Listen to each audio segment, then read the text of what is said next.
Hey, are we still on for rearranging the living room tomorrow? Tomorrow? Yeah, I'm just making sure that you remember the plan. Yeah, about that. Mom just texted me about Emma. What did she say? That she's free tomorrow and would love to take Emma to a playground to play. I guess you can take her there tomorrow. Sure, I can let her spend some time. She said she misses Emma terribly. I feel like she just saw her the other day, though. Well, it's good that they have a good relationship, right? It's better than her not wanting to spend time with Emma. Plus, you get to have your free time while she takes Emma. Yeah, but ever since she was retired, I feel like you're taking her to see her way more than used to. She has more free time now. It's understandable she wants to spend some time with her grandchild in her free time. I understand that, but... But? You just took her there last week, and the week before that, and twice the week before that. I feel like that's way too much. I don't think that's too much. I personally think there's no such thing as too much time with grandparents. Emma loves spending time there too. She's 5, Brian. She lives anywhere with toys and treats. So what? Mom says Emma reminds her of me at that age. She mentioned that every time we visit. What's wrong with that? Honestly, I don't see anything wrong there, and I don't know why you're having a problem with it. It used to be twice a month. Now it's weekly, sometimes even twice a week. She's just lonely since retiring, and I don't see why that's bad. I think it's great they spend time with each other as often as they do. I get that, but Emma has friends in her own routine. Again, what's wrong with spending time with family? I understand that, but there needs to be boundaries. What's the problem? Emma enjoys it, and you get some alone time. I don't see what the problem is. That would be nice if I actually got alone time. What's that supposed to mean? I usually spend it catching up on housework while Emma's away. It's not like I'm taking a nap or doing anything I want to do. Oh, I didn't know that. But that's not the issue. Then what is? I appreciate the alone time, but I like to spend weekends with my family too. We spend plenty of time together. Really? When was the last time we all went somewhere together? We went to that restaurant last month. Yeah, with your mother. I meant just us three. 3 of us. Why don't you come along then? We can all go visit her together. You always chose not to. Really? You know better than anyone that your mom and I don't get along. Yeah, but can't you get along for a dinner? It's not like you have to spend time with her all day. And come on, she's not that bad. Huh? Need I remind you of last Christmas? That was just a misunderstanding. She criticized my cooking for 2 hours straight. You did overcook the turkey a bit. You even said that. That's not the point. And I was sick that day, remember? Mom can be strong-willed, but you hold your own pretty well. You always stand up to her. Because she's always criticizing me. She even opposed me working, which is ridiculous considering she worked until recently. Well, she had different circumstances. It's not the same as our situation. How? She was a single mother who worked full-time. That's exactly why she thinks one parent should be home. She couldn't stay home to care for her own child. She had to go to work to support us. She couldn't afford to be home with us. That's the reason why she tells you to stay home, because you can actually do that. You have to understand she just wants what's best for Emma. And I don't?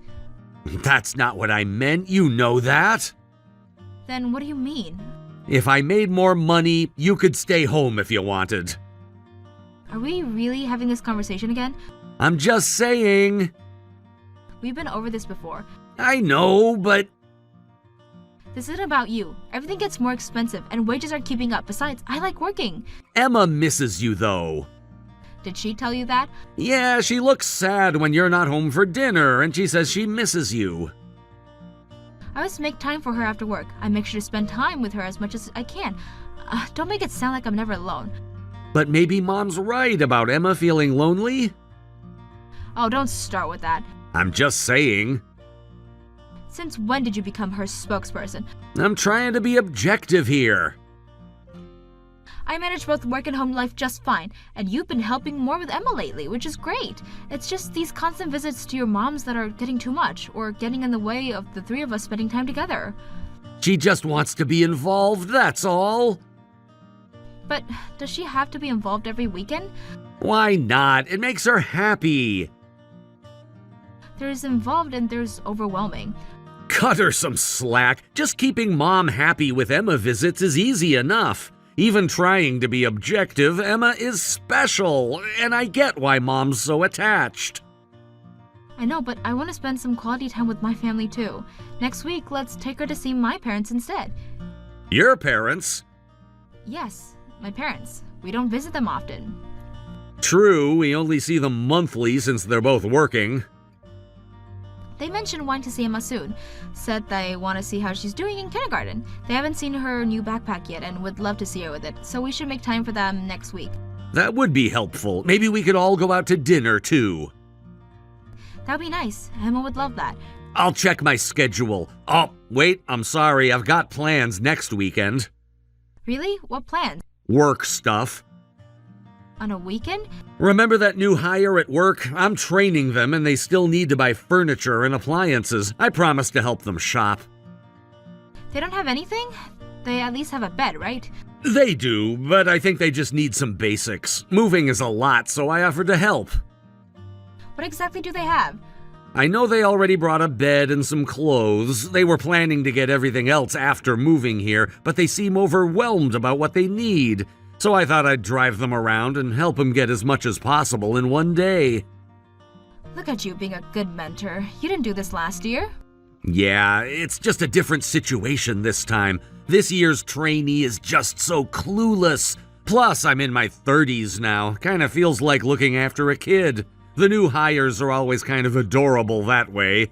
Makes me think of Emma starting school. True, their parents would probably appreciate it too. Yeah, moving to a new city is tough. Speaking of tough, Mom just texted again. About what? She's asking if we can come earlier tomorrow. Oh, okay. I'll let her know we'll be over in the morning. Hey, try not to let your mom feed Emma too many sweets. I'll make sure she doesn't overdo it. Last time she had a stomachache since she ate too much candy. I know, I'll be more careful this time. I'll join next time. You always say that. Because your mom always finds a way to make me uncomfortable. But this time, I mean it. We'll see. Hey, where are you? It's getting late. I'm still at Mom's, why? Brian, what time are you coming back from your mom's? It's Emma's bedtime already. Oh, sorry, I lost track of time. She has school tomorrow. What are you thinking? I know, sorry. Then bring her home. Now. Oh, sorry, we got comfortable here. Already had a bath and everything. She did? Yeah, Mom helped her. What, asking me? She's all clean and ready for bed. What's the problem with that? At your mom's house? What about her clothes? She needs her school uniform for tomorrow. Oh, right, about that. Please tell me you brought it. Mom actually had a whole set of clothes for her. PJs, underwear, everything. Since when? She's been collecting, I suppose. What's that about? Is she planning to have Emma live with her or something? Maybe. That's really not funny. Calm down, I'm just kidding around. We discussed this. We're the ones raising Emma. I know. Don't worry, I'll bring her home. When? Soon. Define soon. Give me an hour? An hour? It's already past her bedtime. Well, Emma's half asleep. Could we stay over tonight? You can't be serious. She's really tired. And whose fault is this? Mom made her favorite dinner. Seriously? I was planning to sleep with her tonight. Isn't it cruel to wake her if she's drowsy? She's practically asleep already. You should have brought her home earlier. You're right, but we'll be back early tomorrow. Define early. Before lunch? Brian! Yeah, I'll aim to be back before noon. Oh, and Mom sent over some peaches today. Did she mention anything to you about that? No, I didn't hear anything, but she didn't need to send them when she's seeing you today. She probably forgot she'd planned to see us.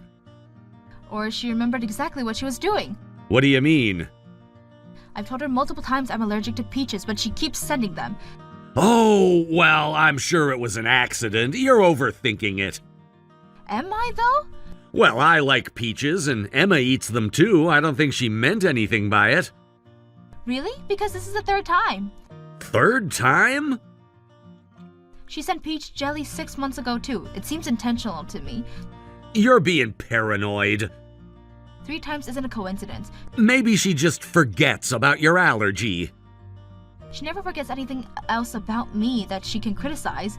Well, we'll eat them, so don't worry about touching them. Fine. Oh, you know what? We probably can't eat them all. Mind if I give some to my trainee? Your trainee? You mean the new hire? Yeah, they probably don't get to eat much fruit living alone. How would you know their eating habits? Just guessing. You seem very concerned about them.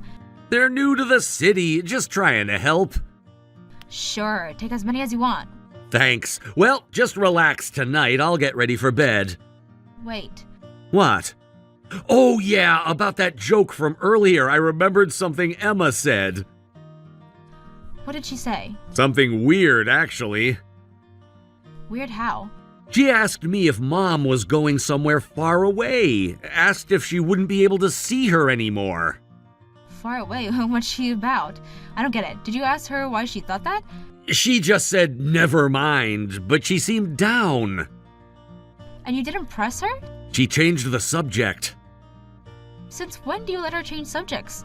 Maybe she had a dream about being separated from you? From me? Why would you assume that? Just a guess. Are you sure your mom isn't saying weird things, like about me leaving after getting a divorce? Come on, that's ridiculous. I'm there too, and if she said anything like that, I'd tell her off. Would you really, though? Of course! Like you told her off about the peaches? That's different. I guess you're right. Sorry, maybe I'm overthinking it. I mean, your mom said plenty of nasty things to me, so I wouldn't put it past her. She wouldn't do that to Emma. No, but she does to me. Yeah, but she wouldn't say anything to hurt Emma. She loves the kid at least. True, she has no problem saying horrible things to me, though. I'm really sorry about all that. You've had to deal with a lot. Yes, I have. I'll talk to her about it. You always say that, and I don't even know if you actually do that or not. This time I mean it. I've heard that before, too. I know. I'll do better. I'm kind of used to it now, but seriously, your mom is calling for Emma way too often lately. I want to have family time too. Could you try to get her back off for a bit? I've tried telling her we need to reduce the visits, but she texts about being lonely after just a few days. Even so, please try to say no sometimes. I want to take Emma shopping for spring clothes and do things together. I can't do that because she's always at your mom's. You want me to take her spring shopping already? Of course, she's growing fast and we love doing some shopping together. You're right. I'll try to keep it to once a week at most. Promise? Promise. Please do. Drive safe tomorrow. I'll have lunch ready. What are you making for lunch tomorrow? Your favorite. You're the best. I try. Thanks. Good night. Good night. Kiss Emma for me. Will do.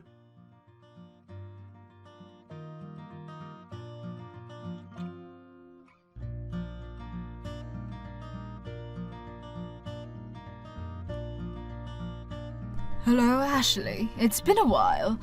Oh, Barbara, hi. Yeah, long time no see. How are you doing? I've been better. I thought I haven't heard from you directly in weeks. Yeah, I know. I've just been busy with work. How's Emma doing? She's doing well, growing fast. How are you holding up?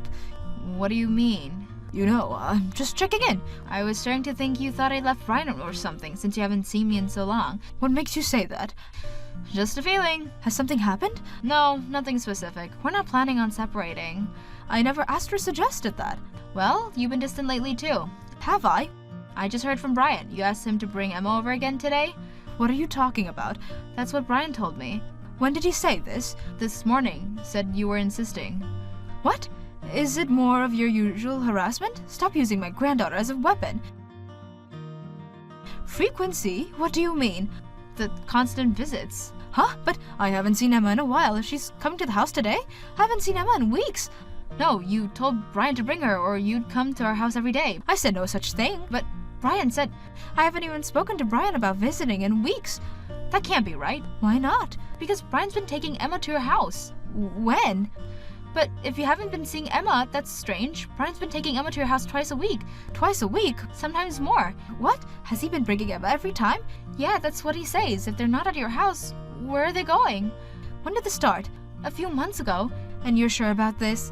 He tells me they're at your house. How long has this been going for? You should look into this properly. Well, he's been going out frequently, especially in the last 2 months. Every weekend? Most of them. And always with Emma. Usually. Okay, I might be crazy, but I'm starting to see a pattern. What pattern? Ashley, when does Brian say he's bringing Emma here? Saturdays mostly, sometimes Sundays. And what time? Usually afternoon. Sometimes they stay for dinner. I see. Barbara? And he stays there with me? Yes, always. How long has this been going on exactly? About 2 months regularly. Is that so? Ashley, can you leave work on time today? Yes, I can. Do it. What's going on? I have a suspicion. About what they're really going. What do you mean? Just be ready. Ready for what? To face something difficult. Barbara, you're scaring me. Trust me on this. Should I be worried? Just be prepared. If Brian tries to take Emma anywhere today, be ready to file for divorce. Get your papers in order. Divorce? What are you saying? I recognize the signs. Barbara, you're really scaring me. I've seen this before. With who? With Emma's grandfather, Brian's father. Oh, trust me on this. Okay. Meet me at the cafe near your office in an hour. Okay, I'll be there.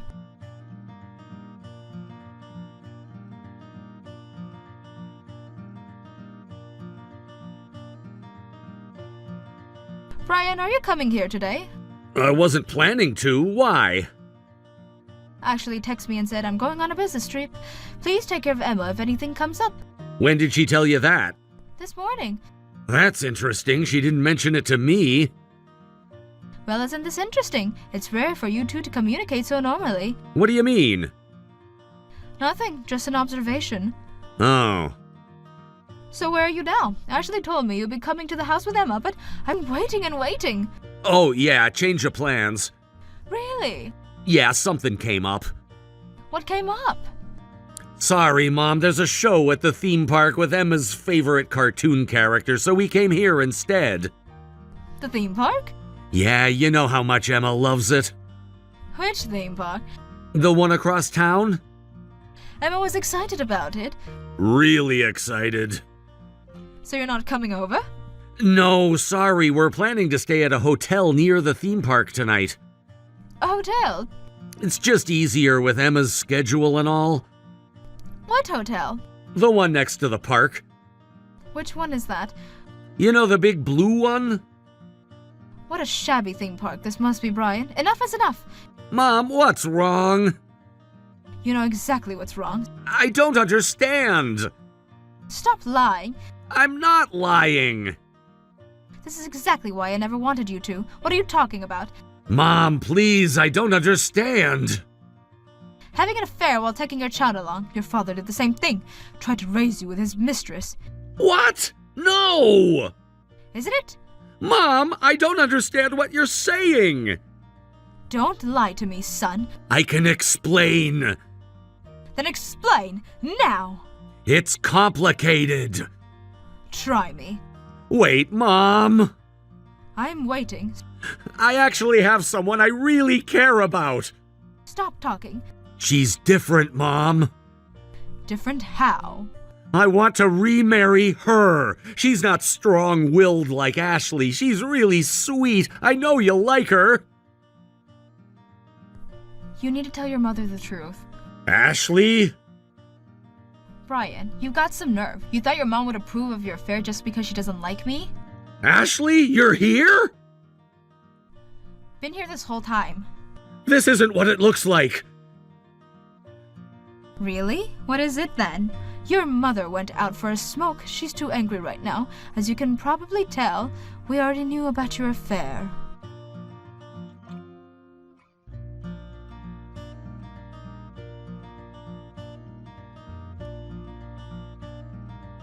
How did you...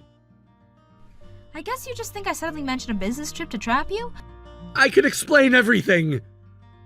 Go ahead. Explain how you've been using your mother as a cover. It's not like that! Then what is it like? I fell in love. Well, married to me. These things happen! No need to explain anymore. We've seen enough. Seen?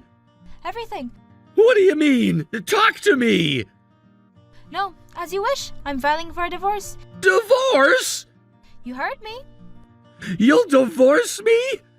That's great! I can marry her right away! I was worried you wouldn't agree. Wow. This works out perfectly! Oh, really? Well, make sure you pay the settlement for child support. About that. About what? I've been thinking. I'll pay the settlement, but you should pay child support. Excuse me? I've been taking care of Emma more these past few months. You've been alone on weekends, so I have just as much right to custody. They say mothers have the advantage, but when the father does more childcare, things change.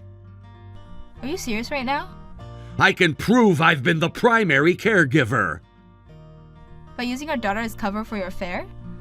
That's not it. I wasn't using her. Oh, you don't think so? I've mostly been taking care of her alone, so I only introduced her to my girlfriend a few times. Want to try it again? What do you mean? Remember when your mom called it a shabby theme park? Want to guess where your mom and I are right now? What? Take a guess. I don't know. Bingo! You've been leaving Emma with your mistress while you go shopping, right? We visited her place. She showed us her phone. We know you've been bringing Emma here every time. Wait! Just give me 30 minutes. I'll come right back. Perfect timing. I've got Emma back and collected evidence. No need to stay in this house anymore. Wait, please. I got nothing to wait for. I want to raise Emma. Don't take her away. Like you've been raising her with your girlfriend? That's different. How? She has my DNA too, and we've lived together all this time. DNA? That's what you're going with? You're so embarrassing. I'm her father. You can't just take her away from me. Yeah, you are the father who used her as a cover for this affair. You think I would let you raise her? Do you really think you are fit to be a dad? I love Emma. I'm not a deadbeat. Same goes for me. And you think a few months of playing dad outweighs everything else? I've always been there. I do help and take care of her. Have you been there for her, really? You take her to meet with your mistress without my knowledge, and you would leave her with a stranger. Hey, she's not a stranger. I don't care if you love your new girlfriend or not. I don't know her, and she's a stranger to me. You put our daughter in danger by leaving her with a stranger I have never seen nor never known her existence. While you were out drinking after work, I rushed home to be with Emma. I did all the housework alone. You think you're pretending parenting for a few months trumps all that? Really? She is sweet. I knew I could trust her with Emma, and I wasn't faking it. I'm her dad, and I have all the rights to be with her. I just wanted the two of them to spend time with each other so they can get close. I promise I can change and become a better dad for her. I don't know how you thought all that made any sense. You're embarrassing, and I am so furious you used Emma. It's one thing to cheat on me, but it's way worse to involve Emma in your worthless relationship. It's too late for you to want to become a decent dad.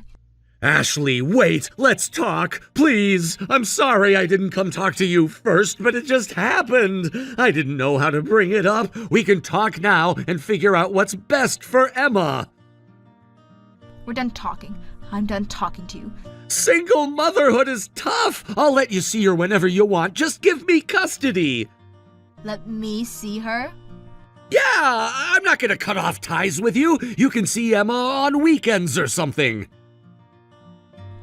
It's great you want to be with her. But no, you can't have to let me see her. She will be with me and we can talk about custody agreements with lawyer. I don't want partial custody. You can't raise her alone. You work too much. You need help and I can take care of her with my girlfriend. Your mom raised you alone, you know. How dare you? That's different. You should just stop talking. I told you I'm done. No, we need to talk. I'm not done until I get custody. My mom didn't have help, and I know it was hard for her, so it's better if Emma comes with me. You don't need to worry about that. I have help from this super experienced single mom. My mom? You can't be serious. She isn't gonna help you. I'm not accepting any conditions from a cheating husband. Go ahead and marry your mistress, but my daughter stays with me. No, wait, we can work something out. Already did. Check your email. What email? Divorce papers. My lawyer sent them an hour ago. But we still haven't talked about it. This is not fair. Neither was lying to me for months. I need time to think. You need to give me some time here. Think all you want, but Emma's staying with me. Can I at least say goodbye? She's already home with your mother. Mom's helping you? She knows what it's like to have a cheating husband. This isn't the same! Goodbye, Brian.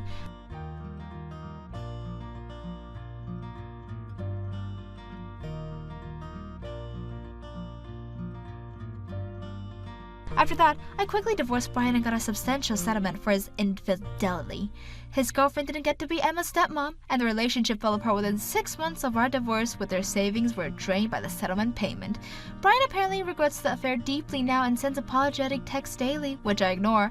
We discovered that Brian had actually orchestrated the friction between me and his mother. I blocked him immediately if he weren't Emma's father. As long as he pays child support until Emma turns 20, I don't care about anything else. I won't have any contact with him beyond financial matters. As for Barbara and me, we cleared up our misunderstandings and now talk frequently. As my senior in single parenthood, she's teaching me a lot, and I'm determined to excel at both parenting and my career, just like she did. Hey, Nolan, I hate to bother you, but I need to ask you for a favor. Oh boy, another one of your favors. All right, let's hear it. What do you want me to do this time? I just got a last-minute reservation from a client for an appointment at 4:30 today. I'm gonna have to do a bit of work on her hair too, so looks like I'll be getting out a bit later than usual. And that leaves the problem of picking Amy up from school. Do you think you could go to the school to pick her up when school gets out? Of all the things you could have asked me to do. Sorry, babe, I really don't feel like doing that. Come on, Nolan, don't be like this. It's just for one day. Can't you pick her up just this once? All right, I'll do it. Get off my back. What time do I need to pick her up? She's got practice for the school choir concert after school today, and they sent out a notice the other day saying that the kids would be at school until 6. Are you serious? 6 o'clock? You think I can just slip out of work anytime I feel like it? Sorry, Helen, I have way too much to do to waste my time picking her up from school. Really? Can't you finish up early or something? You said your client's coming in at 4:30, right? That gives you a whole hour and a half to finish. You should be able to pick Amy up with no problem. You're just doing makeup. Just put it on as quick as possible, then be on your way. It's not like they'll need you after that's done. We've talked about this before, Nolan. The makeup staff can't leave until the photo shoot is totally finished. I have to be there in case something happens to mess up her makeup. It's just a quick shoot for a new model's portfolio, so I don't think it'll take too much time. But when you factor in cleanup and everything, I'm pretty sure it's going to go well beyond 6. Okay, well, Amy's got her own key, doesn't she? Why can't she just walk home? It's not that far. I mean, we leave her alone at home all the time, so what's the problem? Didn't you hear the news? There's been an increase in crime in the area she has to walk through on her way home lately. The school has been asking parents to pick up their children directly from school when possible. So I really don't want to force her to walk home alone. Oh, good grief, you're watching too much TV, Helen. She'll be fine. It doesn't get dark until like 7:30 these days, so she'll be able to see everything just fine. And it's not like she'll be walking through a bunch of dark alleys or anything. She can take the main roads where there's a lot of people around. Well, sure, that's true, but aren't you the least bit worried about her? I'm not worried in the slightest, and you shouldn't be either. She's not a little kid anymore, Helen. She's in the 1st grade. She's practically an adult. She can take care of herself. If you keep sheltering her like this, she's never going to have any chance to learn how to be independent. I'm not sheltering her. I'm just concerned is all. Look, you should know better than to even ask me to go and pick her up from school. You know how busy I am at work. You want me to get fired? Would that make you happy, huh? All right, Nolan. I guess I'll have to figure something out myself. Sorry to bother you at work.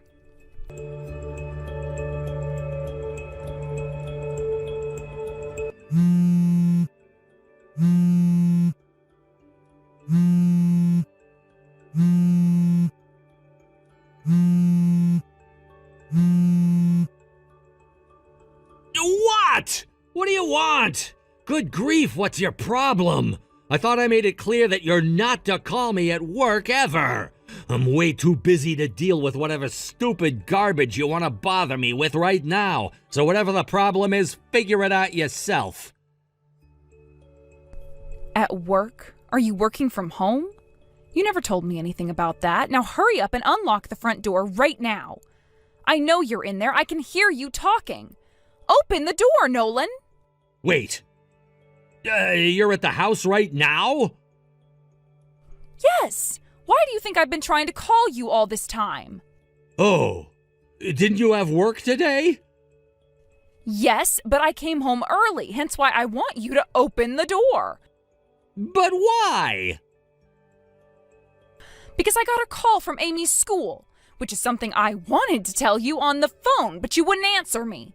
Amy slipped and fell on her face during gym class. Oh, is she okay? Did she get hurt or something? Yes, she did. She broke one of her front teeth. So I went to pick her up and took her over to the emergency room to get her looked at. They had to pull out the rest of the tooth, but they said it wouldn't be a problem since it was a baby tooth anyway. There was no damage to her jaw or skull or anything. Well, why didn't you tell me about that sooner? What do you think I'm doing right now, Nolan? And for the record, I know how ticked off you always get when I call you at work, so I decided I'd wait until after work to tell you. I didn't feel like getting yelled at. I've got enough problems this afternoon already. Well, then you should have contacted me after you got out of the hospital. I'm not that heartless. Of course I'd want to know if my daughter got hurt like that. Don't give me that garbage, Nolan. Remember last summer during the heat wave when Amy passed out playing in the backyard? She was in the hospital for overnight observation, and you didn't care one bit back then. I called you in the afternoon because I thought you'd want to know, and just like you did now, you got mad at me for calling you at work. Hey, that is not true. I was really worried about her back then. That is all beside the point. What are you doing at home, and why did you lock the door chain? I was feeling a bit under the weather, so I went home early, that's all. I was so out of it when I got back, I must have put on the door chain without even thinking about it. When we couldn't open the door, Amy went around to the backyard to see if the back door was open. It was locked too, but when she came around to the front, she heard some strange voices coming from inside the house. When I went back there to see for myself, I found that, she wasn't just hearing things. There definitely were some strange voices coming from inside. What kind of strange voices? I think you know. Voices that you'd ordinarily have to pay $5 a minute to a 1-900 number to hear. Uh-oh. And I heard what you were saying very, very clearly. You seemed like you were enjoying yourself. Did you hear just my voice? Not that there was anyone else in there with me. No, all I could hear was you. Oh, okay. But like I said, I could hear everything you were saying loud and clear. Oh yeah, baby, you like that, don't you? What's that? You want me to tease you a little more? Hey, come on, knock it off. Come here, my little kitty cat. Purr for me, baby. I'm gonna take you to heaven, girl.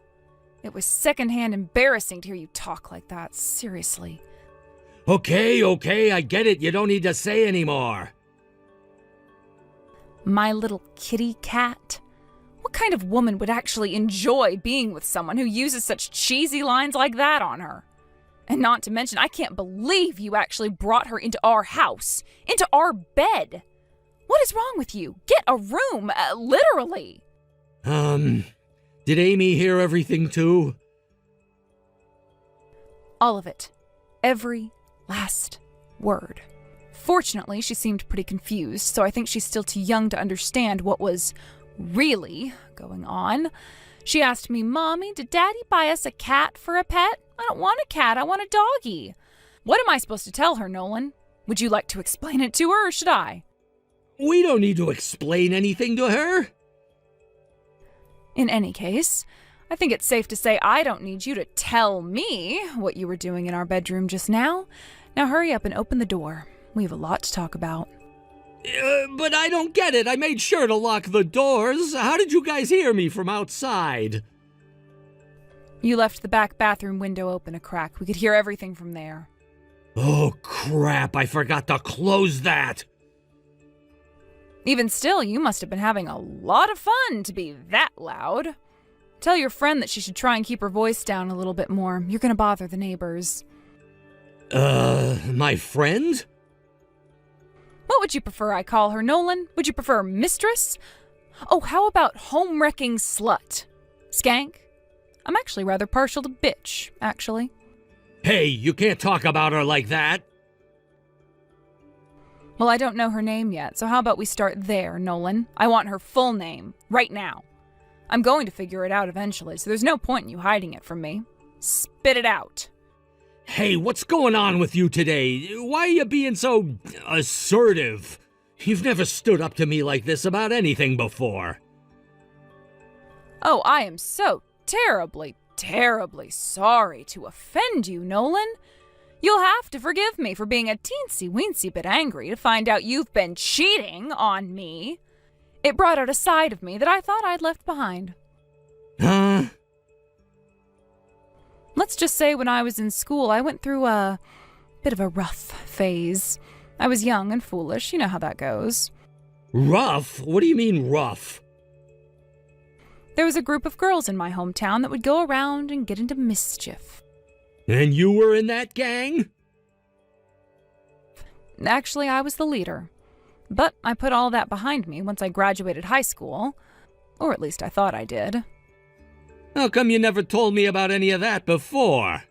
Did you expect me to just spit out all of my most embarrassing history to you when we got married? And besides, all the other girls in my gang have moved on too. They're living normal lives. One of them went to college and became a doctor. Another's married with 3 kids, and another is a cop now, actually. Wait, a gang? It was an actual gang? I had no idea you were some kind of common criminal. If I knew this is what you were really like, I never would have married you. I'm gonna have to turn that line right back at you, Nolan. If I knew you were the kind of guy who would sleep with your mistress in the same bed that I sleep in, I never would have even dated you, much less married you. My troubled past is just that, in the past. But you are currently, right now, a dirty, rotten cheater. It was a mistake, okay? I was just fooling around, that's all. She never meant anything to me. I'm still serious about you. That makes it even worse. Don't you see how that makes it worse? Don't worry, though. We'll have plenty of time to discuss all the details of how serious you are about me and her. Give me a break, Helen. Let's have this conversation later, okay? Do you think you could back off for now? Huh? You want me to back off? I've got one panicked woman on my hands already, Helen. I don't need a panicked one here and a furious one out there. Let me get her home safely, and then we can talk. Not a chance. I'm talking to the both of you about everything right now. Now get dressed and open up the door. You know I can't do that. I can tell how mad you are even through your texts. I have no idea what you're gonna do to us. The longer you make me wait, the worse it gets for the two of you. I have a very short temper, and I'm already reaching the limits of my patience.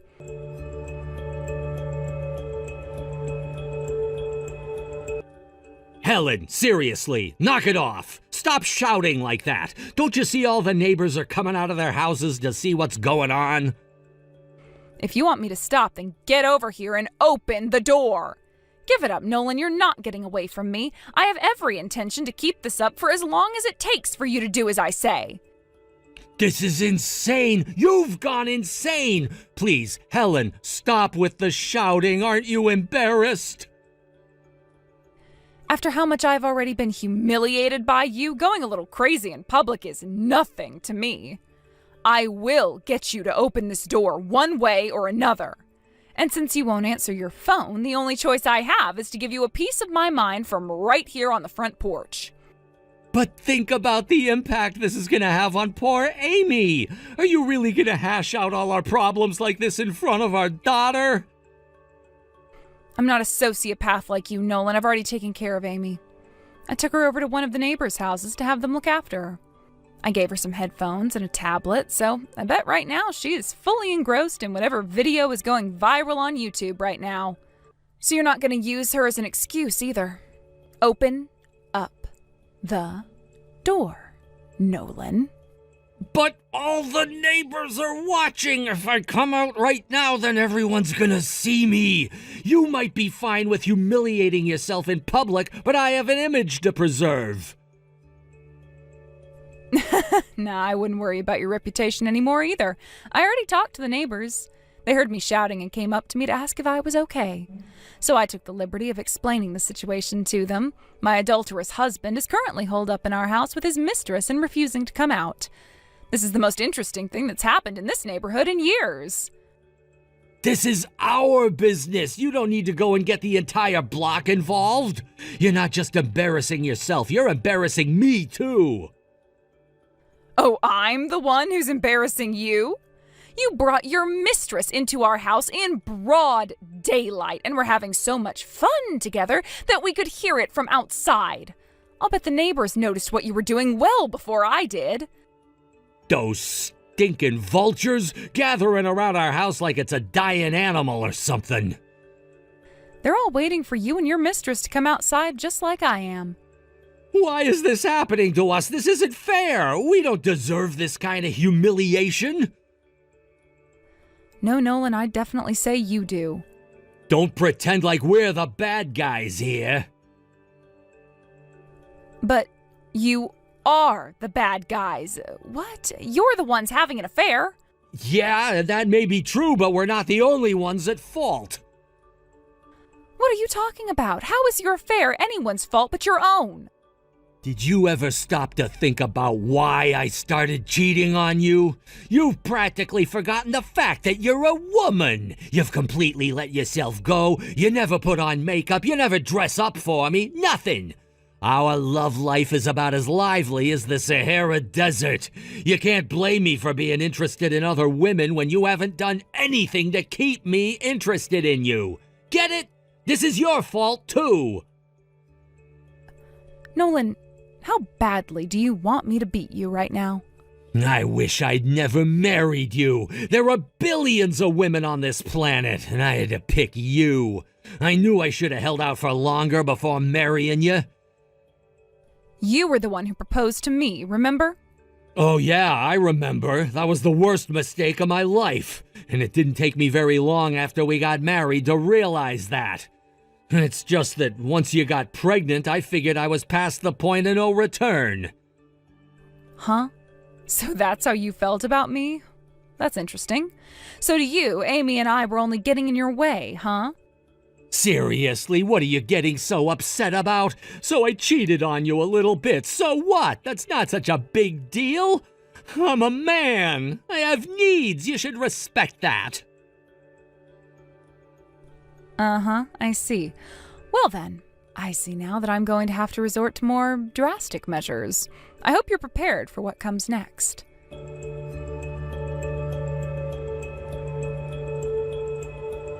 Great news, Nolan. I went to Marcia's house down the street. You remember her, right? She's the one who always organizes the local festivals. And she still has the PA system in her garage from the festival last month. The PA system? What are you going to use that for? I went ahead and made a recording of you earlier. I mean, there might come a time when I have to prove your affair in court, right? I need to have evidence. A recording? Of what? I think you know. I'm talking about the strange voices that Amy heard earlier. It's almost comical to imagine you two having all your fun, blissfully unaware that I was hearing and recording every single word. And all the other noises you were making, a lot of them couldn't really be called words. Oh no. No, you were recording us. That's right. I told you, Nolan. If you're still not going to come out, I'm going to have to resort to more drastic measures. Come out of the house right now, or I'm blasting this recording through the entire neighborhood. No, please do not do that. I'm begging you. If you do that, I'll never be able to show my face around here ever again. Yep, and once word gets out about you, you'll have a pretty hard time ever having another affair again, too, which makes it an obvious choice for me. No, you can't do that. You're taking this too far. What's gotten into you? Nothing's gotten into me, Nolan. You've just brought out something in me that I thought was long gone. You know the old expression, an eye for an eye? Well, back in my day, I lived by a slightly different motto. 2 eyes, an arm, and a leg for an eye. I haven't even begun to get payback on you, Nolan. Okay, I'm sorry. I apologize. I was wrong to cheat on you. I'm the worst husband in the world, so please don't play that recording. I don't know. You did basically call me ugly a little bit ago. I'm sorry for that, too. I didn't mean it. I was just angry. Be that as it may, I am still pretty angry. Yeah, that's just not good enough. I can't let this go. If I don't get some kind of revenge on you, I think I'm gonna go insane. I'm very, very, very sorry for everything I've done and said to you. I don't know what I was thinking saying such terrible things to you. I was wrong, really wrong. I didn't mean a single word. Nah, I don't believe that for a second. That's what you've really thought about me all along, isn't it? Yeah, I think I'm gonna play the recording anyway. If nothing else, it's gonna feel really, really satisfying to watch you squirm. I'm already squirming plenty right now. You've thoroughly humiliated me. You win. So please don't make it any worse than you already have. You know, you might be right. Seeing as though I've already sent the recording to all your friends, family members, and coworkers, I guess I've already humiliated you enough as it is. Okay, fine. I won't play the recording. Wait. You sent it to everyone? Yep. Even to your mom, dad, and sister. And they all messaged me back already, so I know they've all heard it. Oh, and I'll be sending it to my lawyer, too. We'll probably end up playing it during the divorce proceedings. How could you do this to me? You sent it to my family. That's even more embarrassing than playing it on a loudspeaker. Really? Why do you say that? It's one thing if the neighbors hear it because I could just move and get away from that shame. But my family, I'm stuck with them forever. Huh. You really think it's that different? How about we test that theory? I'll play it for the neighbors now, and then you can tell me which one felt more embarrassing for you. No, we don't need to test that theory. I'm sure they're both equally embarrassing. So please don't play the recording. You've hurt my girlfriend enough for one day. Oh, how did I hurt her? Do you need to ask? You came home unannounced, recorded us talking to each other, and now you're threatening to play it for everyone to hear. That's all your fault, though. I warned you, didn't I? But you didn't listen. I was wrong. I should have listened. I was a jerk, a creep, a loser, a lying, low-down, dirty, rotten cheater. So please, just leave us alone. I'm begging you. Do you understand who you messed with now? Have you learned your lesson? Yes, I'm now thoroughly terrified of you. I'll never do anything to make you angry again. How pathetic. You talked a big game when you were getting it on with your girlfriend, but now you're the one bowing down and kissing my feet. Now, come on out and purr for me, my little kitty cat. I'm gonna tease you a little more. You like that, don't you?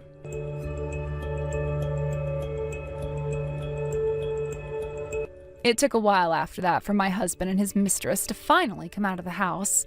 I guess that the one thing he wanted to avoid at all costs was me playing that recording on the loudspeaker. Once he came out, I grabbed him by the collar of his shirt, dragged him out to the front lawn, and made him apologize for disturbing the neighbors. His mistress came out at the same time and did some apologizing of her own. The neighbors were absolutely loving every single minute of it. They were all trying so hard not to burst out laughing. The sheer shame and humiliation of being exposed like that turned my husband red as a tomato. Meanwhile, his mistress just collapsed and started crying her eyes out and screaming, "Why? Why?" So I told her, "Because you slept with a married man, you degenerate slut!" I divorced my husband as soon as possible after that, and then took my daughter with me and went over to my parents' house. My lawyer was easily able to secure a very sizable judgment in my favor during the divorce proceedings. As much as my husband would like to move out of that neighborhood, he's rather drained after all the legal hell I put him through. So he's going to have to deal with snickers and eye rolls from the neighbors for the foreseeable future.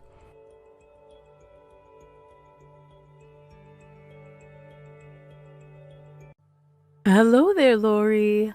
I wanted to tell you, thank you so very much for the lovely birthday present you sent me. It just arrived in the mail earlier today. There were so many kinds of tea in there, I don't know where to start. And the variety is fantastic too. There are some that I love and some that I've never had before. I can't wait to try them all out. Hey there, Mom. Happy birthday. I'm glad to hear you like the tea set so much. I hope you have a wonderful day and a wonderful new year of life. Really, I can't thank you enough, Lori. It's such a thoughtful gift. At my age, it's incredibly rare to get presents from someone outside the family. So I was quite surprised to read the card saying it was from you. I'm so glad my son married such a wonderful woman as you. You truly are the best thing that could have possibly happened to him. Wow, Mom, you're really laying on the compliments extra thick today. It's the least I could do, as far away as we are from you. It's not like we can just pop over anytime we want to visit, and since I know how much you love your tea, I thought this would be a good idea. But if you ask me, I'd say Marco was a catch of the century. He's such a loving, gentle, and supportive man, and honestly, I'd say he could have done far better than me. Nonsense, dear. Don't forget, you're the one who moved that kind and gentle man's heart so strongly that he wanted to marry you. I've always thought that boy would stay married to his work for the rest of his life. It's all he ever talked about before he met you. So much that I've practically given up on ever getting to meet my grandchildren. I'm terribly sorry, Lori. I shouldn't be talking like that. I didn't want to feel like I'm rushing you to have children or anything. No, don't worry about it at all. You're fine. I mean, good grief. My parents don't even beat around the bush like that. They just come straight at me with, hurry up and give us some grandchildren. Yes, well, I can certainly understand how they feel. Having adult children of my own, it's only natural to feel anxious about that sort of thing. But you two feel free to move forward as fast or as slow as you want. You haven't been married for all that long, and I'm sure you'd like to enjoy time with just the two of you for a while longer. Y'all know when the timing is right, and I can't wait until then. Don't worry about me. Thank you for being so considerate, Mom. Oh, by the way, I've been meaning to talk to you about something. Christmas is right around the corner. Were the two of you planning to come to our house to celebrate? Yeah, about that. Unfortunately, Marco is in the middle of a massive project at his work, and that's gonna run all the way through the new year. Oh no, really? So you won't be able to visit at all? Even a day or two? Yeah, I'm really sorry. It came up pretty sudden too. Marco only learned about it a few weeks ago. In fact, he's going to be out of town for the end of December and well into January. Well, if it's for his work, I suppose he can't help it now, can he? It is terribly disappointing, though. I was so looking forward to be able to finally spend some time with you, Lori. Yeah, me too, Mom. We haven't been able to see each other very much since we moved. Oh, I've got it. Marco may be busy, but what about you, dear? How would you like to come out here to visit by yourself? Huh? Me by myself? I don't know. I feel like that would be too much of a burden on you. Not at all, dear, not at all. I would love nothing more than to have you by. After all, Marco's my oldest son, and you're his wife. So I've been looking forward to showing you around the house. Plus, there are all sorts of family traditions that I would love to teach you about. Oh, wow, really? That sounds exciting. I'd love the chance to learn more about Marco's family history. And Marco will be out of town, right? That's right. He has to work.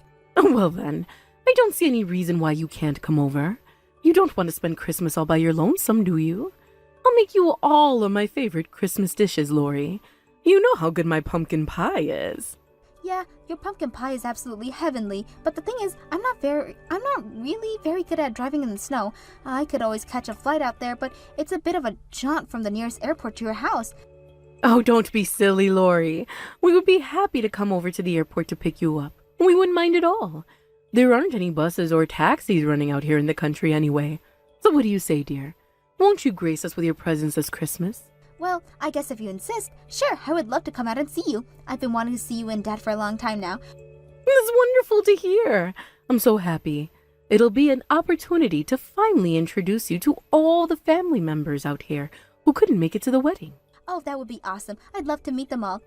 Be sure you tell Marco about our plans then. I'll message you with more concrete plans once the date approaches. Got it, will do. Oh, and if there's anything you want to bring to your place that's legal to take on an airplane, please let me know. Thank you, dear. That's very thoughtful of you. I'll let you know if there's anything my husband would like. Hey,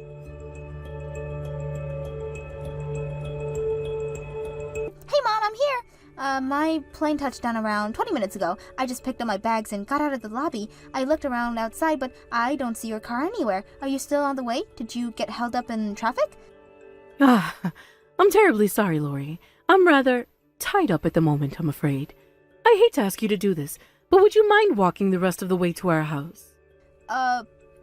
You want me to walk? But I'm pretty sure I remember looking at a map and your house is pretty far away from the airport. It's not too far to walk, don't worry. I'm sure you'll be able to make it here in an hour if you're light on your feet. Folks around here are used to walking that kind of distance, you see. Up until we get our driver's license, we've got no choice but to walk or ride a bike in order to get where we want. And when the weather's too rough for biking, we've got no choice but to go on foot. Oh, I see. Well, okay then.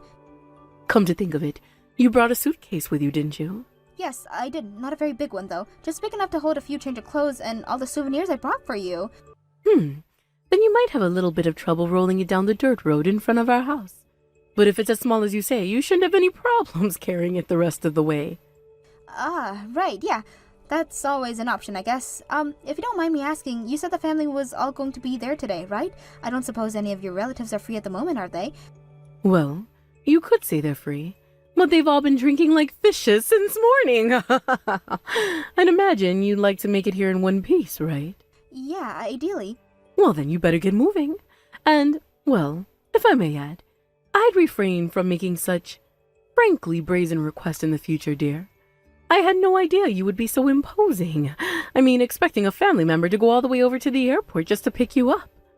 I mean, I had some things in here that I'd really rather not get damaged. I'm concerned about whether or not they'll be able to handle all the bumps and cracks of the sidewalks and roads.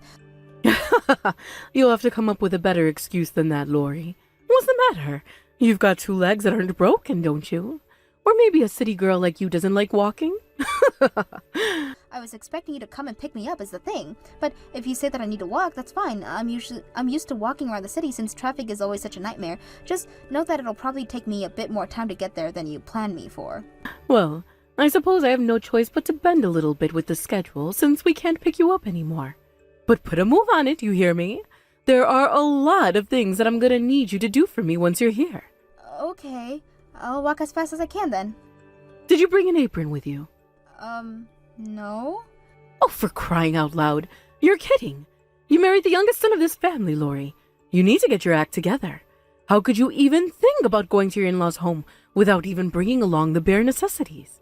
Mom, tell me, did I do something wrong? Like, to offend you or something? What an odd question. Why do you ask? I don't know, it's just, you seem different than the way you usually talk to me is all. What do you expect me to do? I can't let you shirk off on your responsibilities forever. The honeymoon's over, Lori. You've been married for just about a year now. It's time for you to go through this family's boot camp. And with Marco out of town, this is the perfect opportunity. Boot camp? That's right. It's time for your basic training, Private. Oh, and don't you even think about going crying to Marco, understand? Consider this your first and final warning. I will not say this again. If you even make the slightest complaint about how I'm treating you to Marco, I will make him divorce you instantly. Wow. You don't want to cause my poor son the humiliation of getting divorced just a year after getting married, do you?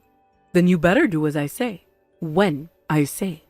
Now it's time for you to start walking. And don't you dare take any breaks on the way here.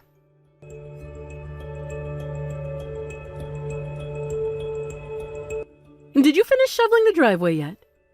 Yes, I already finished. All right. Then the next thing you're going to do is clear out a path to the shed. And once that's finished, I'm going to have you straighten out the closet in the upstairs guest bedroom. You want me to clean out your closet? Is that really something that has to be done right now? Are we going to get dinner soon? It's Christmas Eve and all the family here who I've been wanting to meet for so long, but I've been doing chores for you nonstop today. I haven't even had a chance to talk with anyone else yet. You also had me work right through lunch, so I'm getting pretty tired and hungry. You don't understand, Lori. This is a family occasion. You aren't family, so I don't see any need for you to be at the table with all of us. You haven't even given us any grandchildren yet, so what makes you think you even deserve to eat the scraps off the table? The fact that I'm a human being and you invited me to your house? You just shut that feisty little mouth of yours and get back to work. Mom, would you mind explaining what the whole point of this boot camp thing even is? You're just making me do all of your chores. I mean, you have a perfectly functioning snowblower, which I know how to use, but you still made me shovel the driveway manually. And a lot of stuff you want me to do just makes no sense. Weed the garden? It's the middle of the winter. You know perfectly well what you were signing up for when you married my son. Marrying the oldest son is meaning in this family, and I'm gonna teach you what your place is around here. I am your mother-in-law, and your superior. You will never talk back to me like that again. Yesterday evening, you dumped a cup full of tea all over me. I walked in the door huffing and puffing from walking full speed for over an hour, and the first thing you do before even saying hello is dump a cup of tea on my head. Are you still sore about that? Get over it. It was an accident. My hand slipped, that's all. Besides, you looked so cold. I'll bet it felt great to have some warm tea on your skin. All of the family thought it was hilarious, too. Didn't you hear them laughing? I'd say you made a very strong first impression with them.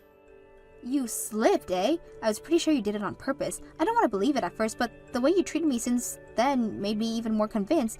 You can barely go a single sentence without verbally abusing me in some way, and that's on top of the fact that you're using me like a maid. Oh, and I don't remember hearing a single person laugh when you dumped that tea on me. I looked around and everyone had a pretty awkward look on their face. Oh, is that so? And then there's what happened at dinner. The table was set up absolutely beautifully. I had to hand it to you. It's just too bad I never got to enjoy it up close since you made me eat by myself in the kitchen. Oh, and while everyone was eating the roasted turkey, I had a ham and cheese sandwich. Then while I was showering, you turned the hot water heater off. I had to sleep in the downstairs crawl space, and you woke me up at 4 a.m. and had been forcing me to do chores for you ever since. I told you, Lori, this is your place in our family. Your husband doesn't seem to agree. He told me that I look terrible and should take a break before I collapse. That old fool is just spoiling you because you're a pretty young thing from the city. You don't report to him. You report to me. You know, I was absolutely appalled when, rather than moving in with his parents as is the family custom, Marco up and moved halfway across the country with you. I've held my tongue all of this time out of respect for him. He was sent there by his company, and even if that wasn't the case, we already had discussed the issue, and while we do respect your family tradition, we decided to live on our own. That is not something that the two of you upstarts have any right to decide on your own. Now I just have just about all I can take of your sassiness, Lori. Not to worry, though. I'll have you straightened out by the time I ship you back to the city. This isn't about straightening me out at all. This is just you being bitter that your son decided he wanted to live with me rather than with you. Oh, that's what you think it is? Well, you're entitled to your own opinion. I can't help but notice that wasn't a denial. I never intended it to be. But what are you gonna do about it, You're completely alone out here. There's not a single person in this house who would take your side over mine. Too bad. So sad. And to think you can't even call on your dear precious husband for help. You poor thing. You're stuck over here for another week. And I'm going to have you working morning till night. Every single day. I'm afraid not, Mom. No, I'm not ever going to listen to a single word you say ever again. I already told Marco everything. What? I was very clear what the consequences would be if you did that, Lori. Do you remember what I said? Do you? Yeah, you said you were going to make us get divorced, and if that's what Marco wants, then I'm fine with that. Huh? You're fine with getting divorced? Are you serious? What good is any man who won't even protect his wife from his own mother's abuse? I would rather become a lonely single old cat lady than live with a man like that. Fortunately, however, that's not the kind my man Marco is. He's the kind of man who would stand up for any person in the world who tries to hurt me, even his own mother. What are you saying? You're not making any sense. Spit it out. I'm saying that I'm not going to divorce Marco. As a matter of fact, Marco is on his way over here as we speak. Ridiculous. Marco isn't coming here. You said it yourself. He's out of town on business. Yes. Well, my husband is quite the capable businessman. He finished a project slated to take another 2 weeks in just a matter of days. Well, it seems that all your talk of being a loving, devoted wife was just that. All talk. You knew that I was going to force him to divorce you if you went and tattled on me like a child. You even said you're fine with getting divorced. That settles it. This marriage is over. Back up. I told you that if that's what Marco wanted, I would be fine with getting a divorce. I thought it would be clear that I only said that because I was confident that Marco would not want that. I mean, where do you get off telling me what you're going to make him divorce me anyways? You have no right to make that decision for Marco. At our wedding, Marco and I exchanged our vows before God and a man that we would love each other until the very end. Remember the priest saying what God has joined together, let no man separate? That includes you, Mom. Hogwash! God may decide what goes on in heaven, but this family, what I say, goes. Sorry, but your God complex thing isn't going to work on me. I don't need the approval of an overbearing woman like you. All I need is my husband. You really don't understand who you're dealing with, do you? Look around you! All the family is here today. And once Marco gets here, I'm going to drag the two of you in front of the entire family council. And I will force you to end this farce of a marriage.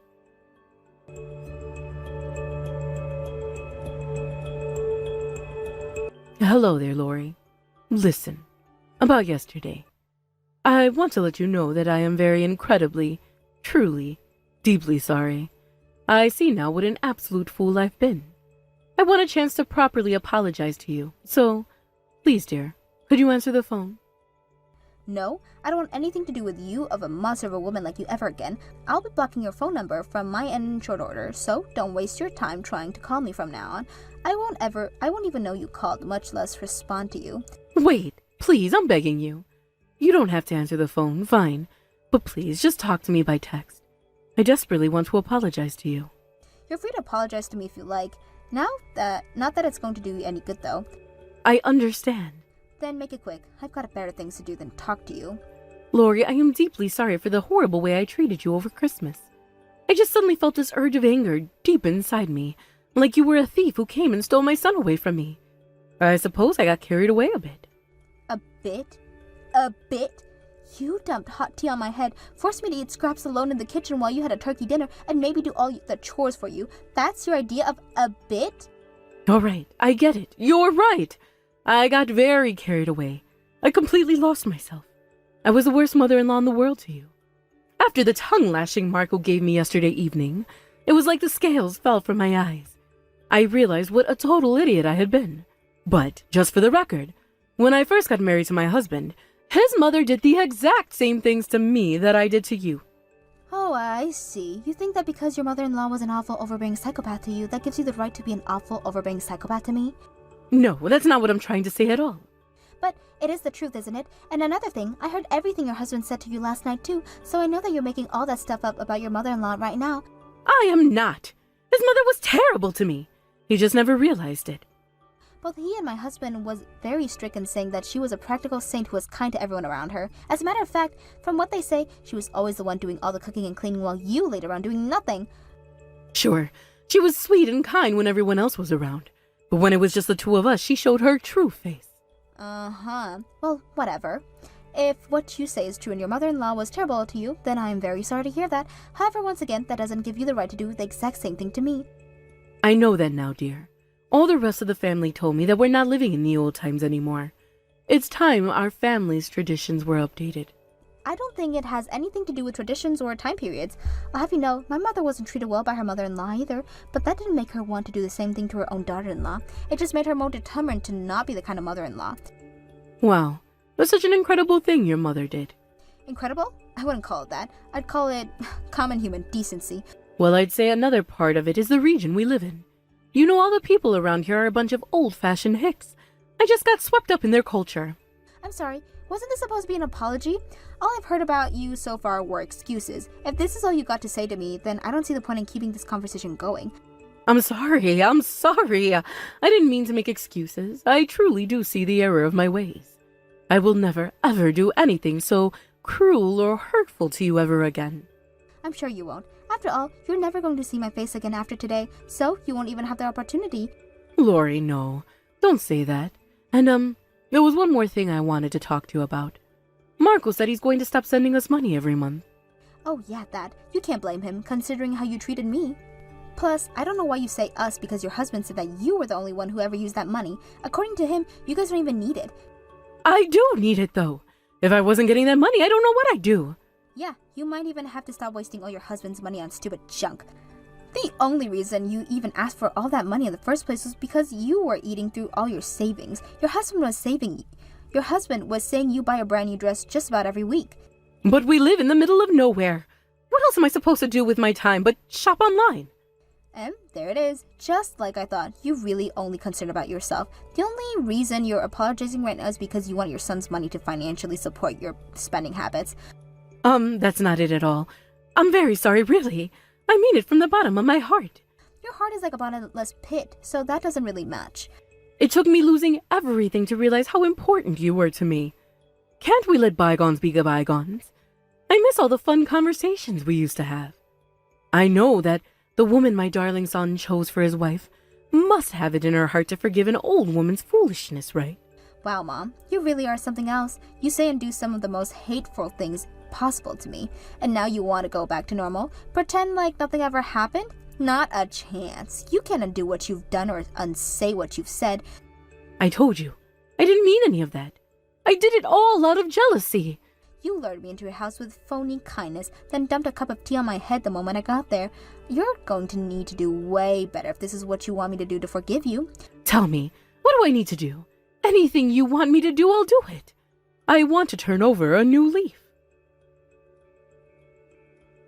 If that's really what you want to do, then how about you focus on being a good wife to your husband?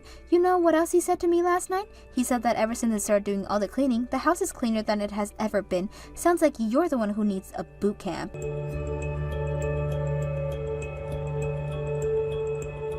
It didn't take long for word about my mother-in-law to go around the town after that. It's a small town and everybody basically knows everybody. And now they all know that her own son has discovered her for how she treated me. Not that I feel bad for her or anything. She brought this all upon herself when she called the entire family together and announced that she was forcing Marco to divorce me. She actually expected them all to take her side too. She figured that since she was the marriage of the family, all of them would fall in line with what she was telling them about me. Unsurprisingly, however, not one single person did. Quite the contrary, she managed to infuriate the whole family when she tried to blame her mother-in-law, their true marriage, for what she has done to me. She never was a favorite relative for any of them, but this firmly cemented her position as a black sheep of the family. This all caused catastrophic levels of damage to her ego, and she's become a much quieter person ever since. Actually, she barely even leaves the house anymore these days from what I hear. My father-in-law says that's perfectly fine with him though. Apparently, whenever he took her out, she inevitably do something to embarrass him. As for me, it was quite a shock to see how quickly her personality around me changed. She was always so sweet and kind to me.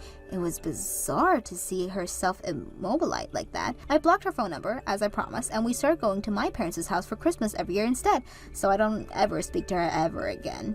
I'm still on good terms with my father-in-law though, fortunately. Ultimately, I think this whole incident was a net positive for me. It reaffirmed what I already knew, that my husband was completely devoted to me and I could always count on him. So from now on, I want to do my best to be the kind of wife to him that he deserves. And should I ever become a mother-in-law myself, I plan to be as kind and welcoming of one as I possibly can be. Alright, Juno, I've had enough. You owe me some answers, and I want them right now. First question. So where the hell are you right now? Duh. Is that a serious question? I told you, I'm going on a trip today. You're such a moron. Did you really forget me telling you about it? A vacation, huh? And who are you going with? My friends. Is that acceptable to you, Your Majesty? Am I allowed to have a life outside of you? Your friends? BS. You're so full of it. Excuse me? What the hell is your problem, Carter? I know you're cheating on me, Juno. You're not going on vacation with your friends right now. You're going with your boyfriend. I have no idea what you're talking about. Okay, gotta go. We're about to drive through a tunnel. You can drop the act. I don't think I haven't noticed how strange you've been acting lately. You're barely ever home because you're always going out with your friends. And whatever precious little time you actually do spend at home, you're always staring at your phone. Oh, well, excuse me for using social media. Come on, Carter, really? You're such a weirdo sometimes. I know you have nothing but bummer hobbies and don't know the difference between TikTok and Twitter. But just because someone is on their phone a lot doesn't mean that they're having an affair. First of all, I do know the difference between TikTok and X. It's not called Twitter anymore, Juno. Second of all, I also know that you haven't been using either of those. You're always texting someone. You're gonna need to have a lot more evidence than that if you want to accuse me of cheating on you. You want to know more? I've got plenty. How about your spending habits? I checked your credit card bills, and you were spending a ton of money that you don't have. I mean, I've seen some days where you spend over $5,000 in a single day. You're out of your mind. That's not true. You must have been reading the credit card bill wrong. I know for a fact that I didn't misread the names of your expensive hotels you've been staying at. And that's not all. I knew it wouldn't be enough to have hotel stays on your credit card bill, so I hired a private detective to check you out. And do you want to know what he told me? He told me that he saw you and your boyfriend making out in a car together. But wait, there's more. He's got pictures, Juno. You're done for. You hired someone to spy on me? I can't believe you. Believe it or not, I have all the evidence I need, so stop denying it. God damn it, you really piss me off. You're always like this. Always. What do you mean like this? Are you upset that I don't let you get away with screwing me over? There you go again. You're so obnoxious. Why do you think I cheated on you, Carter? Because you're an obnoxious loser? I'll go ahead and let the obnoxious jab slide for a moment. Because I couldn't help but notice that you just admitted that you were cheating on me. I've put up with a geezer like you for long enough. What was I thinking when I agreed to marry you? I should have married someone closer to my age. Is this some kind of joke? When we got married, you said you fell in love with me because of our age gap. You said you hated all the men your age and wanted someone older with a more stable career. You've done a complete 180. Well, I've done some thinking lately too. I thought you were young, beautiful, and sweet, but now I realize that you're nothing but an immature little brat. You can call me whatever you want, old man. I don't need you anymore. My new man's just 2 years older than me. This is the perfect age gap. Old enough to be more mature than men my age, but not old enough to be a practical boomer. Oh, well, good for you. Thank you. I wish you all the best of luck in finding some old granny for your next wife, too. You might want to hide the fact that you married someone 15 years younger than you, though. Women think guys like you are gross. Age isn't important to me. All that matters is whether a person is responsible, mature adult on the inside. You're not entirely off, though. I'll definitely be looking for an intelligent, mature, sophisticated woman next time. Are you trying to tell me I'm not all that stuff? Do you want me to spell it out for you? I already told you, you're nothing but an immature brat. You got bored with your toy, so you're throwing it out and moving on to a new one. I don't have to sit here and take this from a geezer like you. Screw you. Go and move into a nursing home or something, Grandpa. Aren't we a grand couple, huh? A grandpa and an immature brat. Well, this grandpa's divorcing you, you little brat. Fine by me. I want you to get out of my life as quickly as possible. Pack your things and get out of my house immediately. Gladly. Oh, but let me just make one thing clear. You were the one who brought up the divorce first, right? I'm saving these texts, so don't bother trying to deny it. Huh? What's your point?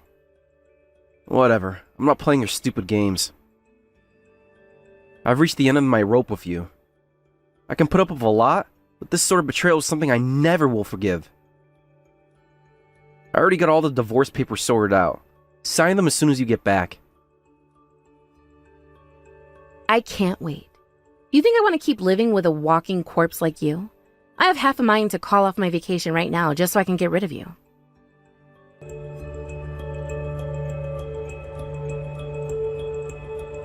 What the... Juno, are you still in the house? Yeah, and what of it? What's the matter with you? Is this another one of your stupid games? Our divorce was already made official. I told you to get out of my house as soon as possible. Not so fast. I still haven't gotten my share of the assets. I'm not moving 1 inch until I get a big fat check for half of your money. You're not going to get out of this, so don't bother fighting it. What? Why would I have to give you half of my stuff? You're out of your mind. Oh yeah? Well, let me refresh your memory. You told me that you wanted to get divorced. You said it first. Yeah, and? That means that you are responsible for this divorce, and I get half of your stuff. How stupid are you? This is kindergarten stuff. What in God's name are you going on about? That's not how this works. You think just because I was the first person to suggest a divorce that I'm at fault? You cheated on me. Your affair has caused me an incalculable amount of pain and suffering. Pain and suffering for which, by the way, I fully intend to sue you. Nice try, Carter, but you're not going to fool me that easily. Making up a bunch of nonsense about divorce law isn't going to get you out of the mess you made for yourself. Nonsense? This is common knowledge. Didn't you graduate high school? Not only that, I went to college. Yeah, that makes it even more egregious that you'd be so deluded about divorce law. Are you really under the impression that whoever initiates the divorce is found at fault? I've tried to explain it in the simplest terms I can, but nothing gets through to you. You're just too stupid to get it, I guess. That's an incredible ironic thing for you to say. Honestly, I'm at a loss for words. Aw, you poor, poor thing. You think some garbage you found from a Google search outweighs all of my legal expertise? It would be hilarious if it weren't so pathetic. Man, this is giving me a headache. Stop trying to avoid the inevitable, Carter. There is nothing you can do to get me to budge on this. You are going to pay me what you owe me, and that is final. I will not leave this house until I get what's rightfully mine. Half of all your assets now belong to me. Tell me, Juno. You got me curious. How much exactly do you expect me to fork over to you, What kind of dollar figure are you after? Okay, I actually worked really hard on the math for this, so I know you're really dumb and probably don't have any kind of investments, but I bet your net worth is at least $100,000. I'll take half of that. $50,000. End of story. Well, that's some impressive math. So, you cheated on me, and now you want me to pay you $50,000 on top of that? Don't you think that's a little, I don't know, evil? It's not evil, it's just the law, Carter. The person who initiates a divorce has to give the other person half of their stuff. Everyone knows about this, huh? Uh-huh, right. So, are you just making this all up as you go, or are you actually serious? I know it must be hard for you to accept that I have you exactly where I want you. But your ignorance of the law doesn't change the fact that the law is the law. Did you go to college? Because I did. Plus, you're like 10 times older than me, and you don't know all this basic information. What have you been doing all your life? Did you pay attention in math class? How can you reconcile me being 15 years older than you with being 10 times older than you? That would make you 1.6 years old. I've never seen a worse case of unwarranted self-importance. I think you're some kind of legal genius, but every single text is more nonsensical than the last. You're not gonna gaslight me, Carter. You're the stupid one, not me. In any case, I'm not giving you a dime. You have got to be kidding me. I suppose this explains why you're still in my house even after the divorce. Boy, I really screwed up big time marrying a low IQ psychopath like you. Stop stalling, get back here, and give me my money. I don't want you to stay in your ugly old house for any longer than I have to. All I want to do is collect my check and go and spend the rest of the evening with my boyfriend. All I want to do is enjoy the first moment of peace and quiet I've had since I married you. But you're not going to get what you're asking for, because what you're asking for is a bunch of delusional nonsense. You're still trying to avoid paying up? You're such a stubborn old man, seriously. I guess it's true what they say about old men. You really can't get them to change their minds on anything. Yeah, well, getting older and more stubborn has its benefits too. For example, it makes it easier for me to resist giving in when a stupid little girl starts making more and more ridiculous demands. I'm just getting started. I hope you're ready for the mouthful you're gonna get once you get home. I've made my position clear. I'm not moving from this spot until you pay me what is mine.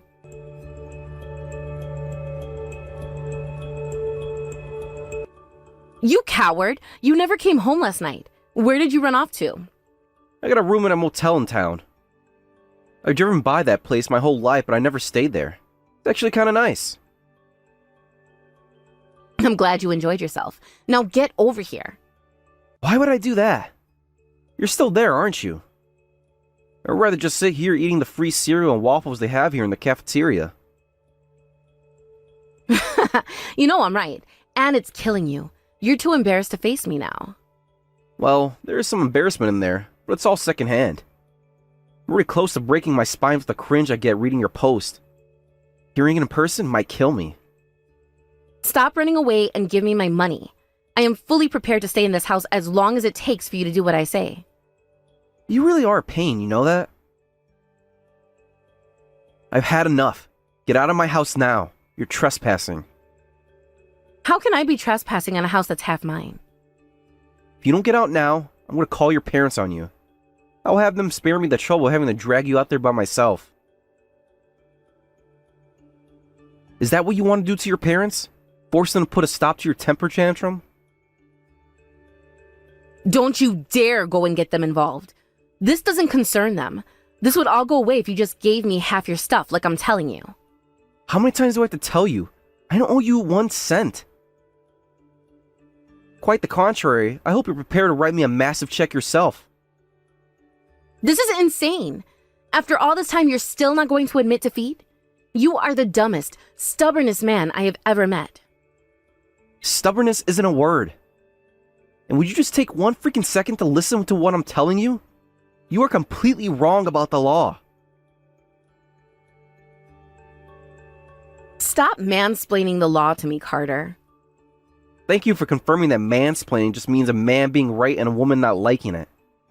Look, if you don't want to believe me, fine. How about you go and get yourself a lawyer? If you're right like you think you are, then you should have no trouble finding one to represent you. Why should I waste the time when I already know I'm right? Humor me. Tell you what, if you can find a lawyer to give me a clear legal case on why I should pay you $50,000, then the money's yours. I'll prostrate myself in front of you and beg for your forgiveness too. Prostrate? Isn't that a type of cancer? Anyway, I'll take that bet. You're on. I'm gonna record you apologizing and prostating or whatever and post it to my Twitter account. It's X now, but whatever. Dude, I know you're my ex now. You don't need to remind me. Now, I don't know any lawyers. Do you know anyone? You know, I think I may have the perfect person for you.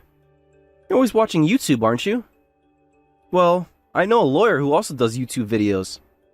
His specialty is vlogs where he makes fun of people who make massive legal mistakes. Wow, that sounds perfect. Are you sure you're fine with me doing that, though? Since you're gonna be the subject of his next video? I have no doubt my name will come up, and I'm fine with that. He's actually live streaming later on tonight, and he takes call-ins for legal advice. Why not give it a shot? Yeah, I'll do that. It'll be hilarious to humiliate you live in front of thousands of people. So don't come crying to me when your reputation goes straight into the gutter. Juno, my dear, I am not concerned at all about what will happen to my reputation.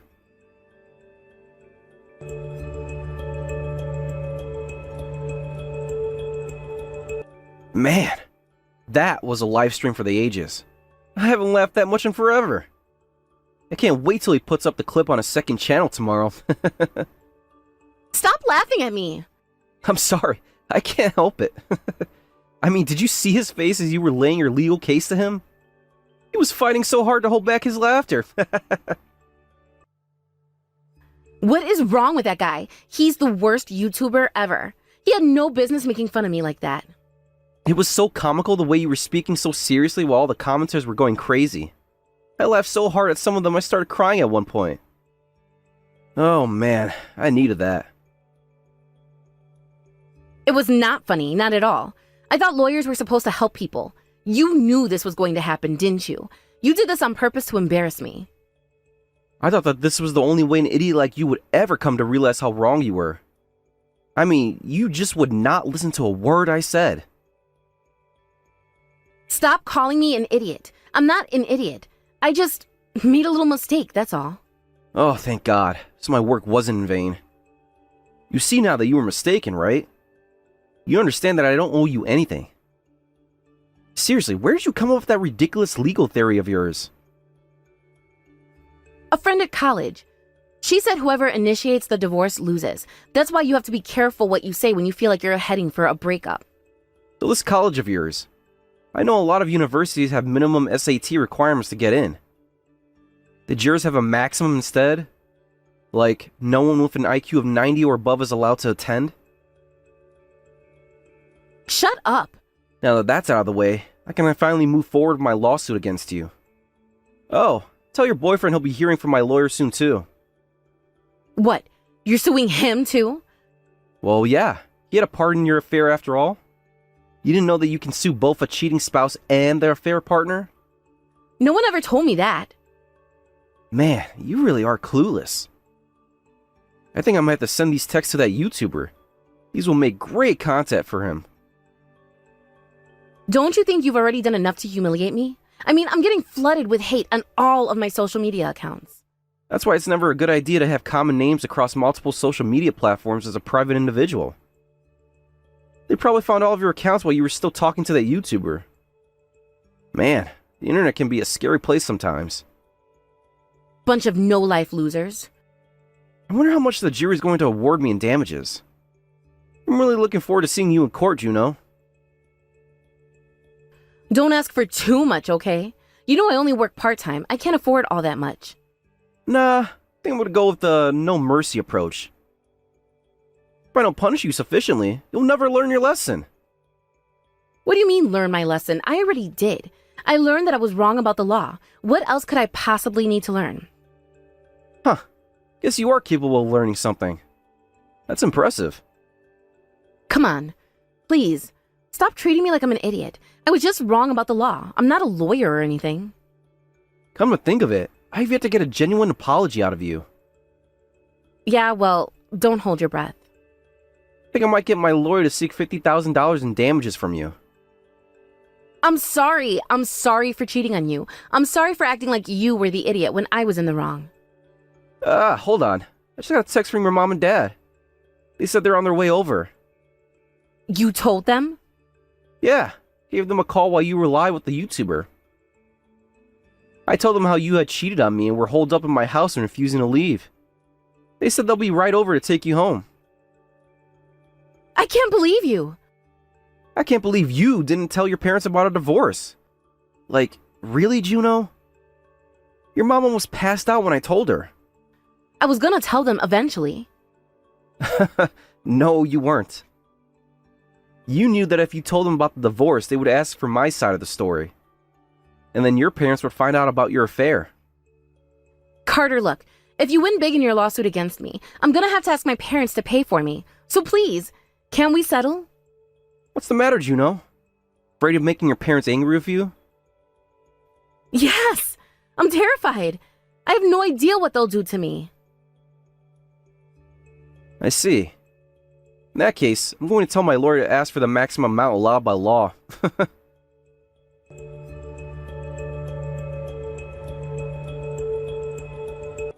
I went home, and from the look of things, Juno's parents had already come to pick her up before I got there. Her mom called me a while later to apologize to me. Not just for the affair, but for the way Juno behaved after the divorce. I lost count of how many times she mentioned how ashamed she was of Juno. All throughout the call, I could clearly make out the very angry voice of Juno's father reaming her out in the background. Juno's call into the livestream got posted the very next day, and it instantly went viral. I sent Juno a text a few days later congratulating her on becoming famous. And she blocked my number immediately after that. Oh, and I just got the judgment on my lawsuit against Juno and her boyfriend the other day. I may not have gotten $50,000 from each of them, but let's just say it was definitely enough to make the two of them learn their lesson. Whether Juno paid for her share by herself or with help from her parents, I don't know, and I don't care. Because either way, she's paying for it. Big time. Hey, Rachel, sorry to bother you in the middle of the day, but I wanted to talk to you about something. We're planning to go to your folks' house for Christmas again this year, aren't we? Hey, Jonah. Yeah, that was the plan. Why do you ask? Uh-oh, don't tell me something came up. As a matter of fact, yeah. I'm gonna have work on both the 23rd and the 24th. We've got a super important client that can only meet with us on those days, so there's nothing I can do about it. I'm really sorry. Oh, I'm really sorry to hear that. Work so close to Christmas? That really sucks. Tell me about it. So what do you think, Rachel? What should we do? Typically, we always leave a few days before Christmas, just in case the roads get shut down due to bad weather or something.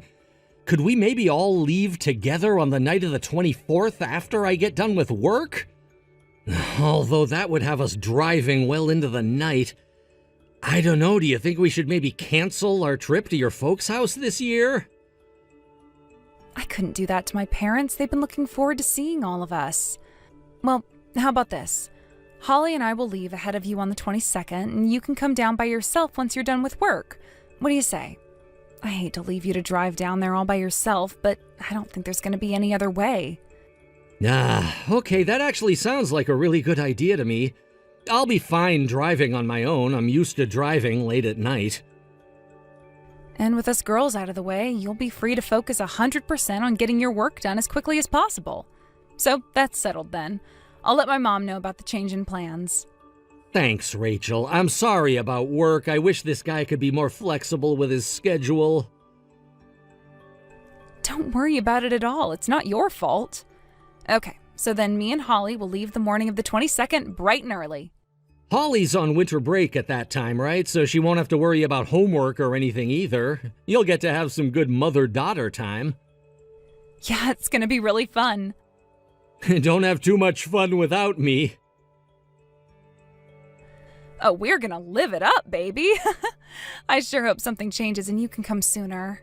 Hey, Rachel, if you don't mind me asking, it seems like you've been in, I don't know, kind of a slump or something for the past year or so. But for the last few weeks, all of a sudden you've really perked up again. Is something going on? Oh, that? I'm sorry, it's probably menopause. You know how it goes. All the hormones flowing around can really throw my moods out of whack. But I talked to my doctor a while back and he gave me some medicine to regulate that stuff. I don't know how it works exactly, but it sure does work. I feel way better. Huh. I had no idea, but I'm glad to hear you're better. Boy, it must be really tough being a woman sometimes, huh? You can say that again. But like I said, the stuff they gave me works like a charm. Okay, I'm gonna call my mom now. Talk to you later, Jonah.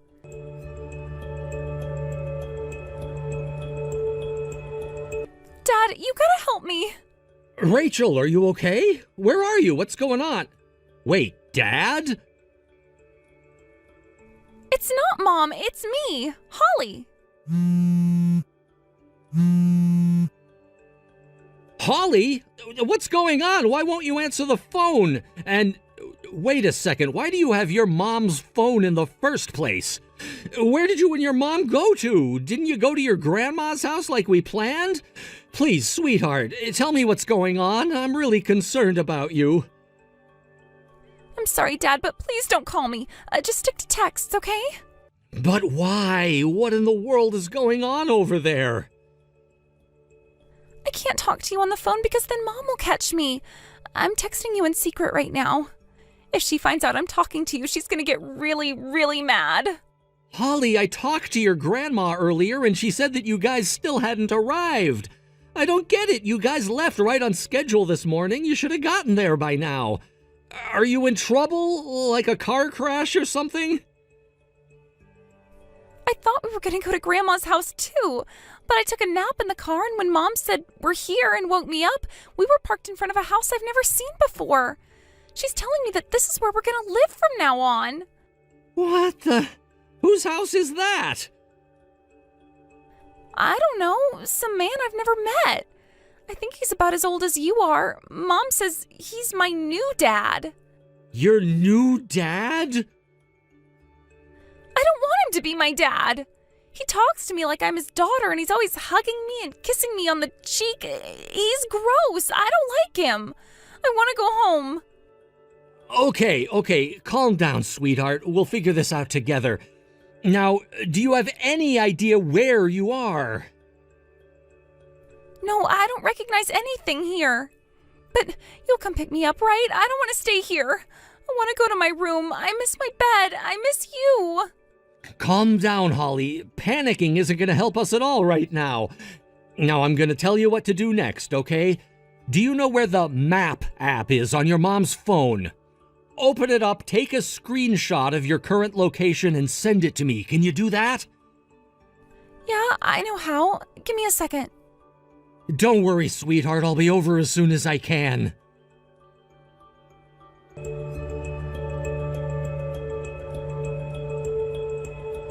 Hey! I don't remember sending you so many messages. What's going on? Is that you, Rachel? What the hell is wrong with you? What do you think you're doing? I don't believe it. That little brat was using my phone to text you in secret? I thought she was being quieter than usual. Should have known better than to leave her unattended for so long. Yeah, well, you're too late to stop me. Holly showed me exactly where you are right now, and I'm already on my way there. I'll be there shortly. You just wait until I get there. Don't bother coming. You made a huge miscalculation, Rachel. If you were planning to disappear with Holly, you should have done a better job at brainwashing her into going with you. Either that or made your move while she was still too young to understand what was going on. I can't believe you'd go and do a thing like this. I'll bet you can't believe it. You have no idea how terrible it is having to live with you. I can't take it anymore. I'm done, Jonah. Are you joking? If that's really how you felt, then you could have just divorced me, like normal people do. Whose house are you at anyway? Holly says you're telling her that he's her new daddy? What's the deal with that? You really don't get it. Do I have to explain it to you? Yeah, I've got a pretty good idea. So, what's the guy's name, huh? Whose couch are you crashing on? It's not his house, it's my house. And since it's my house, I'm telling you that you are not allowed inside. If you even set one foot on my property, I'm going to call the police and have you arrested for trespassing. You idiot. Did you really think I was coming over there by myself? Huh? Who else is with you? I already told your parents about everything. They're here to help. The whole family's here, Rachel. The whole family? It's Christmas, Rachel. All your relatives were gathered at your parents' place for a Christmas party. And now that you've decided to go and do whatever the hell you think you're doing right now, they're all on their way to you. It's the most wonderful time of the year, huh? Why did you call them? They have nothing to do with this. Seems they have a different idea of what matters concern them. I have to say, I've never seen your parents as furious as they are right now. They told me that they're going to teach you a lesson that you'll never forget. No way. Are they really coming out here? Yeah, and they're a lot closer to where you are than I am. They should be there any second. I'll be there in about 40 minutes or so. Oh no, this cannot be happening. You had no right to do this to me. All you're thinking about is yourself. What about your parents, Rachel? You didn't tell them about this plan of yours. Were you planning on abandoning your own parents, too? I was gonna contact them eventually once everything settled down. I'm sure they'll come to see my side of things in time. What do you mean, settle down? You've thrown your entire life into chaos. Don't be an idiot. You know what I meant. I'm talking about after our divorce. I left a signed stack of divorce papers in the house. You did? Where? In the supply cabinet under the kitchen sink. I put it way in the back where it would be harder to find. Wow, so you actually did have one element of this harebrained scheme taken care of, huh? Shut up! What about Holly's phone? Why'd you take that away from her? Stop asking such stupid questions. Obviously, I didn't want her ruining everything by blabbing to you. And everything was going great until she managed to get my phone when I wasn't looking. Yeah, it was going great, wasn't it? But not so great anymore. Your mom just texted me. She says they just got to your house. What? They're already here? You're too late to try and run away now. Oh well, this just saves everyone a lot of trouble. Even if you manage to slip away from us now, all of us are fully prepared to pursue you to the ends of the earth.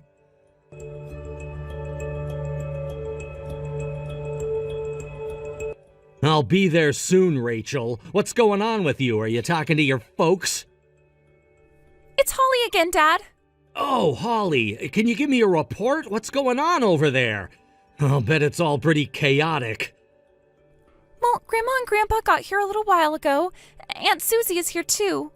That's great to hear. They all came all the way out there to save you, Holly. You can count on them. I know. And you're gonna be here soon too, right? Yep, I'm just a few minutes out, so you just hang tight, sweetie. So, what's going on with your mom? After everyone got here, they all dragged Mom and that man into another room. They all seem really, really mad. And I think Mom's crying right now. I see. I'm sorry you had to see all of that. Dad, are you and Mom gonna get divorced now? Mama's cheating on you, isn't she? Yeah, we're probably gonna break up pretty soon.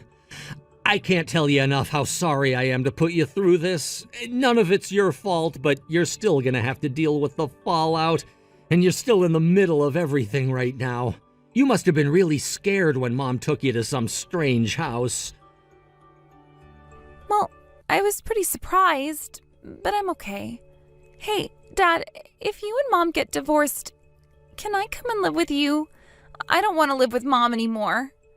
If that's what you want to happen, then I'll do whatever it takes to make it happen.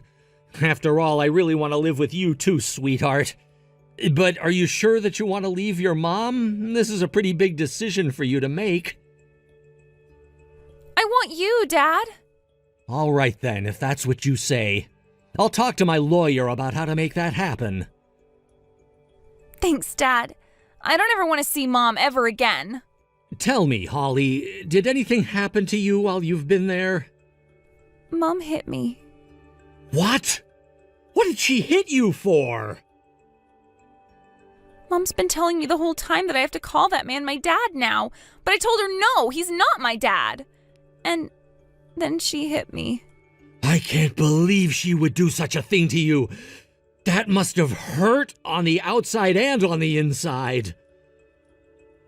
It kinda hurt, but it made me really, really mad. She can't make me call that man my dad. He's the one who made Mom take me to this weird, smelly house.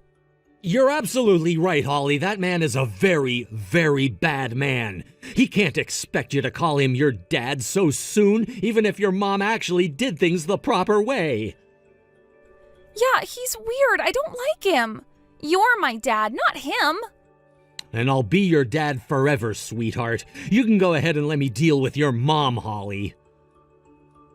Yeah, you need to ground her, or something. Oh, Mom just got out of the other room. Oh, she did. Can you give her back the phone, please? Sure thing, Dad. Are you there now, Rachel? Yeah, what do you want now? Sounds like your dad and the rest of them had quite a lot to say to you. I really lucked out. Your family hates cheaters, huh? Did your dad tell you you're a disappointment to the family? I sure hope he did. You really are a selfish jerk, you know that? Why do you have to get in the way of my happiness? All I wanted to do was be with the man I love. If that's all you wanted, then why didn't you just go by yourself? Why'd you have to drag Holly along with you? What was I supposed to do? Abandon my own daughter? I could never do anything so cruel to her. Oh yeah? You didn't have any problem dragging her off to some strange man's house? Speaking of that bastard, how long has this thing been going on between the two of you? Let me take a guess, about a year, right? That's how long you've been acting all depressed around the house. Way to go, Sherlock. Yeah, that's what I thought. What about the last few weeks that you started acting like a brand new woman, huh? Was that because you were excited to finally go and live with your boyfriend? Yet again, you have absolutely astonished me with your incredible intellect. You passed off your behavior as just being menopause wreaking havoc on your emotions, but I should have known better. I was a fool not to have noticed. When I met him, it was like a dream come true. He told me that he wanted to be with me. It was his idea for me to leave you and be together with him. The way he came on to me so strongly, it made me feel like a woman in a way I've never felt before. Listen to yourself, Rachel. You're a grown woman with a daughter. You're disgusting, you know that? You can call me whatever you want. I know he loves me. He treats me like the princess that I am. I was so looking forward to spending the rest of my life with the two people I love the most in this world. Duh, but that didn't work out, did it? Holly just had to go and ruin it all. She just wouldn't accept him no matter what we did. Yeah, Holly told me all about what a dirty old creeper he was, always trying to hug and kiss her. I don't get it. He's such a great guy. He's a perfect gentleman. He buys us gifts. But she still just keeps saying she wants to go back and see her real dad. What's so great about you, anyway? I don't think a perfect gentleman would get involved with a married woman and convince her to leave her husband. I will give you this much. It does seem like the two of you would get along really well with each other, since you're both miserable pieces of human trash. Hey, don't talk about him that way, please. He's already angry enough at the way Holly talks to him. I don't need you making things any worse. He's angry now, is he? Yeah, and he's taking it all out on me. I thought he would be defending me. Uh-oh, looks like there's some trouble in paradise. That's not it. He's just grumpy, that's all. He gave me a really angry look a little while ago. I bet he's mad because my family all barged into our house. Wow, is that guy for real? He willingly engaged in an affair with a married woman and got you to leave me. He's got no right to be angry at anyone but himself. He's the one who caused all this to happen. What a loser. Well, I'm pretty sure he assumed that we had already gotten divorced when I came over here. But I left before we had the chance to make things official. I don't think he was expecting any of this to happen. Wait a minute, back up. Now you're telling me that he thought you were gonna get divorced before you ran away together? Wow, that changes things. It turns out that it was you who screwed up the plan then. Kinda. I mean, I was running away from you, right? And I signed all the divorce papers and left them at the house for you. I figured you'd find them eventually and take care of it yourself. Are you serious? You put them in a place where I might not even look for weeks, if not months. And even if I happened to find them sooner, you think I'd be so willing to sort out all the paperwork without even talking to you? Good grief, you're a moron, Rachel. Don't call me a moron. I already got called enough names by my family just now. Man, you're such an idiot that for a second I almost started to sympathize with the man who stole my wife from me. I'll bet your family's giving him a piece of their minds right now, too. He's a dirty, rotten scumbag for having an affair with you, but your carelessness was what brought this on him. They're being really horrible to him. Dad told him that he's a scoundrel and deserves to have his masculinity cut off. And my mom told him to go and take a bath with as many kitchen appliances as he could fit. Wow. Those are some pretty good lines, actually. I wish I would have thought of those. Stop laughing. It isn't funny. He doesn't deserve any of this. Wow, you really are head over heels for this guy, aren't you? What's so great about him, huh? Is he rich or handsome or something? He might not be rich, but he's a super nice guy. Oh, so he makes less money than I do. That's not what's important. There's more to life than money, you know. Oh no, don't tell me you've been giving this guy money. I haven't checked our bank account balance since you left. Is there something you want to tell me now, Rachel? I guess you were bound to find out eventually. I might as well. I, kind of borrowed a little bit from you. Oh my God, you didn't. I didn't take all of it. I left some for you. I don't believe this. This is a new low, Rachel, even for you. Well, that makes one thing I'm gonna have to tell your dad about. No, don't tell him now. He's already so mad. I think the veins in his forehead are gonna burst. You're too late. I already sent him a text. Which account did you take the money from, Rachel? Was it the one we were putting money into for Holly's future? Yeah. My God in heaven, you are quite possibly the worst mother on the planet. Weren't you thinking about Holly at all in any of this? Of course I was. I took that money so I could use it for her. I'm taking custody of her after all. Why wouldn't I take her money with me too? I hate to break it to you, but Holly told me that she wants to live with me, not you. She also hates that guy of yours. She calls him weird and creepy. So no, I'll be the one who takes care of Holly from now on. That's not your decision to make. Give me back Holly and her money, Rachel. That's all I want. After that, I never want to see or hear from you ever again. You're dead to us, Rachel.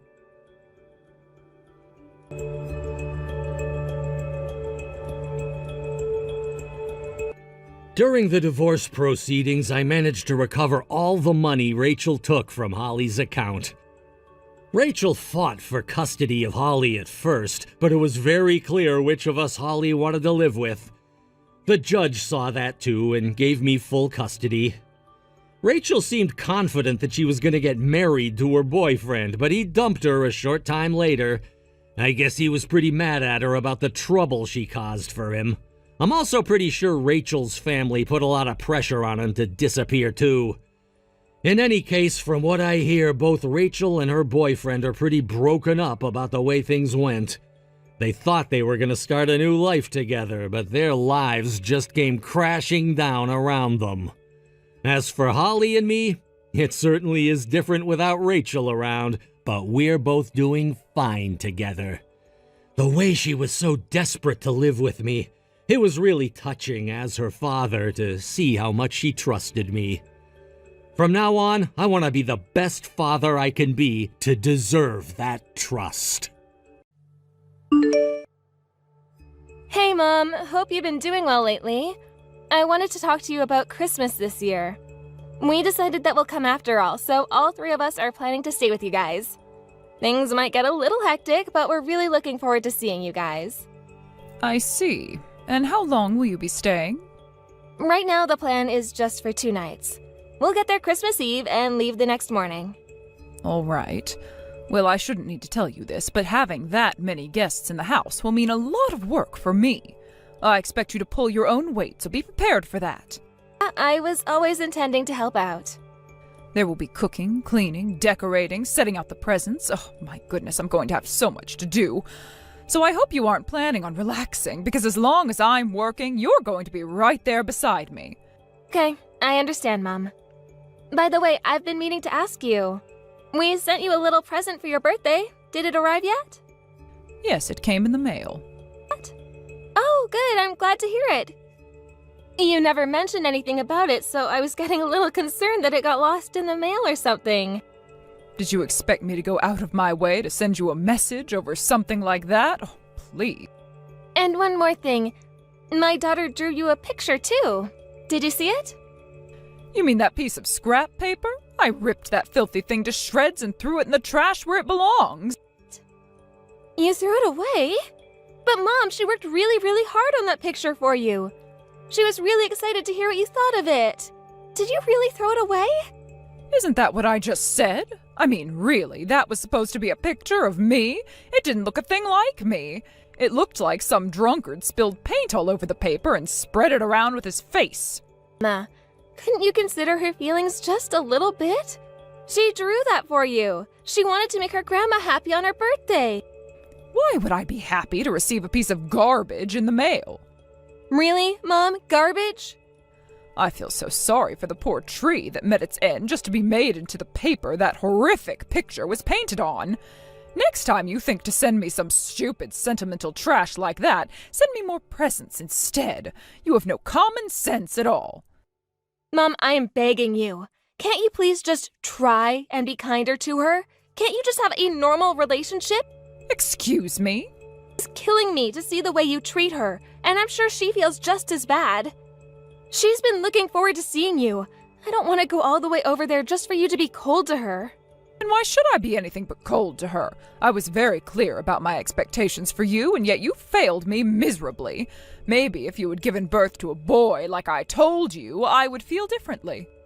Oh, for Pete's sake, are you still mad at me for having a daughter instead of a son? Of course I am. What good is a daughter-in-law who gives me a granddaughter when I asked for a grandson? And to think I have to host such a useless daughter-in-law and the granddaughter I never wanted in my house during Christmas. Mom, I promise you I will work my tail off while we're staying with you guys. I will do everything that you ask me to do. I will do all of the work for you if you want. I don't care if you never accept me as your daughter-in-law, so please keep on treating me however you want. But please, please, won't you accept your granddaughter? The only thing that you can possibly do that will ever get me to accept you or that girl is to give me a grandson. That's the bare minimum I expect from you. And if you can't even do the bare minimum required of you, just what good are you anyway?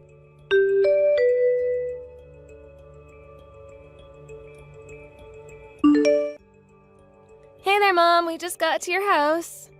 I see. The door's open. You can let yourselves in. Are you home right now? No, I went over to a friend's house. They have a lovely vegetable garden, and they're sharing some of the produce with me. I'll come back after having a cup of tea. Oh, okay. Then I guess we'll just let ourselves in, like you said. I won't be home for a while, so make sure to get dinner ready for all of us. Once you're done with that, clean the toilets and bathtubs in the main bathroom and the guest bathroom. Is it all right if I use whatever's in the fridge for dinner? Absolutely not. That's all for the big family dinner tomorrow. Don't you dare touch any of it. There will be a lot of relatives and neighbors coming tomorrow, so I stocked up early to ensure I'd have enough to feed everyone. Dinner? Oh, okay. Then what should I do about dinner? I shouldn't have to tell you that, you useless girl. Go to the store and buy everything you need yourself. Right. Is there anything you'd like me to fix for you tonight? It's a bit chilly outside. I think I'm in the mood for something that will warm me up after the cold walk home. Okay, how about I make up a quick batch of some chicken soup? Chicken soup? Oh, what a terribly dull choice. Is that all you can make? Would you rather I fix something else? No, you can stick with the chicken soup. If I asked you to make anything more complicated, you'd probably end up burning the house down. Yeah, I'll bet you're right. And when you're done shopping, cooking, and cleaning for tonight, work on getting tomorrow's dinner ready to cook. Then you can go into the basement storage room and wrap all the presents I've prepared. You know where the wrapping paper is, right? Yeah, I remember from when I helped do it last year. Good. After you've finished wrapping the presents, I want you to go and spread salt out on the sidewalk and driveway. We're supposed to get a nasty blizzard rolling in tonight. I don't want anyone coming tomorrow to slip and fall. You're going to have my entire house spick and span by tomorrow morning. Got it? Yes, ma'am. You said you were going to work, and I am going to hold you to that promise. Make sure to do it all right. I better not have to fix any of your mistakes. I'll be careful. And don't think just because you cleaned the house for me that I suddenly accept you as my daughter. Just like giving me a grandson, this is the bare minimum I expect from you. I did the same thing for my mother-in-law when I married my husband, too. I know, you've told me about that before. Oh, and one more thing, where should I put all of our luggage? You can't put my son's things in the guest bedroom. Take a clean set of sheets out of the closet and make the bed for me while you're in there. The guest room? But that room only has a single bed. It won't be big enough for all three of us. I know. Then, how are we all going to fit in that room? And where are we supposed to You're not. You and the girl won't be staying in that room. stay? The shed in the backyard. I put an old blanket and pillow in there for you, so that's where you'll be sleeping the next 2 nights. The shed? That's what I said. Shed? You want us to sleep in the shed overnight when there's a blizzard coming? The shed has a roof and doors that will keep out the wind and snow. Might be a little bit dirty in there, so you'll have to change into clean clothes before you come into the house in the morning. Okay, Mom, that is not happening. You can't expect us to sleep in the shed. Just having a roof and a door isn't going to be enough to shelter us from the bitter cold. That's why I gave you a blanket. Be glad I gave you that much. If you'd prefer, you could always sleep outside. Take your pick, the shed or out. Why are you making only me and our daughter sleep outside? You know she's only 4 years old, right? I can't let her sleep overnight in that shed. You'll take what you're given. You and that girl have no right to sleep safely and comfortably in my house. Not until you give me a male heir, anyway. Why do you hate us so much? My daughter doesn't deserve this treatment from you. I'm the one you hate, right? Make me sleep out in the shed, but let my daughter inside. You were wrong to give birth to a girl, and that girl was wrong to not be born a boy. I can't believe this. She's your granddaughter. I have no need for a granddaughter. I told you I wanted a grandson. And I am sick and tired of having to explain this all to you. Now go make yourself useful for a change and do all the work I instructed you to do. Once you're done, take that girl and lock yourselves in the shed. Don't you dare come out until morning.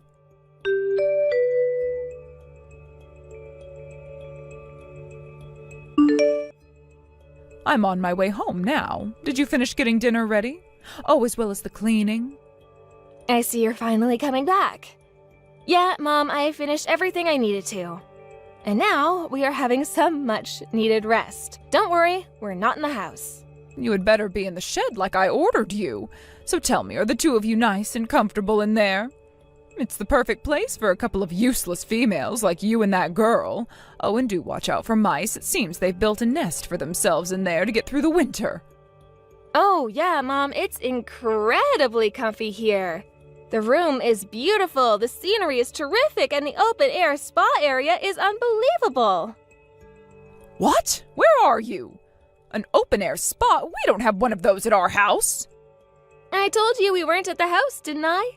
We decided to stay the night at a spa resort instead. A spa resort? Where? The one outside of town. It's about a 30-minute drive from your house to here. What on earth do you think you're doing, spending the night over there? What has gotten into that ridiculous head of yours? Get back to our house right this instant. Why would I do that when you won't even let us sleep in a proper room? We figured that if you're only going to give us the choices of sleeping in the shed or outside, we should go and find our own accommodations elsewhere. And wow, am I glad we picked this place! You useless, good-for-nothing woman! How dare the two of you black sheeps hog all that comfort and luxury for yourselves? Get back to the house and go sleep in the shed! It's not just my daughter and I at the hotel, Mom. All three of us are here. Me, my husband, and our daughter. He's there with you? Indeed he is, Mom. As a matter of fact, your son was the one who suggested we leave your house and stay here. He said that he would never let his wife and daughter stay in the same house as someone who treats us like you did. You! This was all your plan from the very beginning, wasn't it? There's no way you could have gotten a room there on a moment's notice like this. It's Christmas Eve. All the resorts in the area are either closed or have been fully booked for months. Actually, the one we're at just so happens to be run by the parents of one of my husband's college classmates. I wasn't hopeful at first, but we called and asked them if there were any rooms available, and what do you know? It turns out they had just received a cancellation earlier in the day, and we were welcome to use the room if we like. What a fortunate coincidence! That's no coincidence. It is way too good to be true. To be quite honest, I think you might be right. Seriously? Getting a room at a nice spa resort hotel late at night on Christmas Eve? I'm pretty sure my husband's friend had to pull a few strings to get this room for us. I sure picked a great man to marry, huh? He has connections in all sorts of places around here. Why did you drag my son along with you? He could have stayed at the house. He was supposed to stay in the guest room. You really don't get it, Mom? He's finally had enough of you. You were trying to force his wife and daughter to sleep in the filthy, rat-infested shed on a night when a major blizzard was expected. Temperatures are supposed to drop below 0. Once he heard about everything, he got angrier than I have ever seen him get before. He told me, "Pack our things back into the car and we're leaving." And we did. Why would he get that angry at me? He's my son. Surely he understands. He must feel even stronger than I do. You failed to give him a son. I'll bet he regrets marrying a useless woman like yourself. You apparently don't know your son as well as you think you do. He doesn't think like you at all. He loves me and our daughter. He would never, ever abandon us in the cold like that. Such foolishness. I am positive my son wanted a son of his own. That poor boy. I can't even imagine how disappointed he must have felt when that girl came out of you. Like that. The only person in this entire family who feels that way is you, Mom. Don't be ridiculous. I am the matriarch of the family, and I know that everyone's primary concern is the continuation of our family line. My husband has a message for you about that, actually. He says, "This isn't the freaking Middle Ages, Mom." Fine. Sleep wherever you want. I don't care. However, you will be back at my house first thing tomorrow morning, bright and early. You have a lot of work to do. Yeah, about that. We've also decided that we won't be attending the family Christmas dinner tomorrow after all. What? What are you talking about? I hope you understand, Mom. The thing is, we just really don't want to have to see your face right now. We won't be participating in any events held at your house for the foreseeable future. Knock off that senseless, selfish talk this instant. I will not allow you to skip out on the work that you agreed to do. I'm sorry, Mom, but you are absolutely in no position to stop us from doing anything. Oh, and by the way, seeing as we're not going to attend tomorrow's Christmas party, I also decided that I wasn't going to do any of the preparation for it. You'll have to take care of everything yourself. You'd better get started if you're going to finish in time. You haven't done any of the preparations? What in the world have you been doing for the last 2 hours? Looking for a place to stay. Useless. You are utterly useless, just like I was saying all along. And what about my dinner? I was too busy looking for a hotel to go shopping for dinner supplies, so I couldn't make anything. I am incredibly disappointed, both in your reprehensible behavior and in my son for marrying a vile, wicked, lazy woman like yourself. I can't finish all the preparations for the Christmas party by myself. There's far too much work to be done. I don't know what you mean. I've never had any problems getting everything ready by myself. Then again, ever since we got married, you've been forcing me to do it all alone, so maybe I'm just used to it by now. In any case, you always used to do everything by yourself, right? I'm sure a person as experienced as yourself will manage somehow. My knees and back aren't what they used to be. I'm not as young as I once was. I can't do it all alone, not anymore. I know. You were planning to just sit back and relax while I do all of your work for you, just like every year. But I'm not doing it anymore. What do I have to say to you to make you understand? It's my turn to pass the torch. I've fulfilled my duties as matriarch for the family for decades, and now that you've married into our family, it's your turn to take on all this work. That's been the way my family has done things for generations. And those old customs will now come to an abrupt end. When I married your son, I swore a vow to devote myself to him for the rest of my life. Doing your chores for you wasn't part of that bargain. So, if you want to keep up your old customs, you go right ahead and do it. As for us, we're going to start some brand new customs of our own.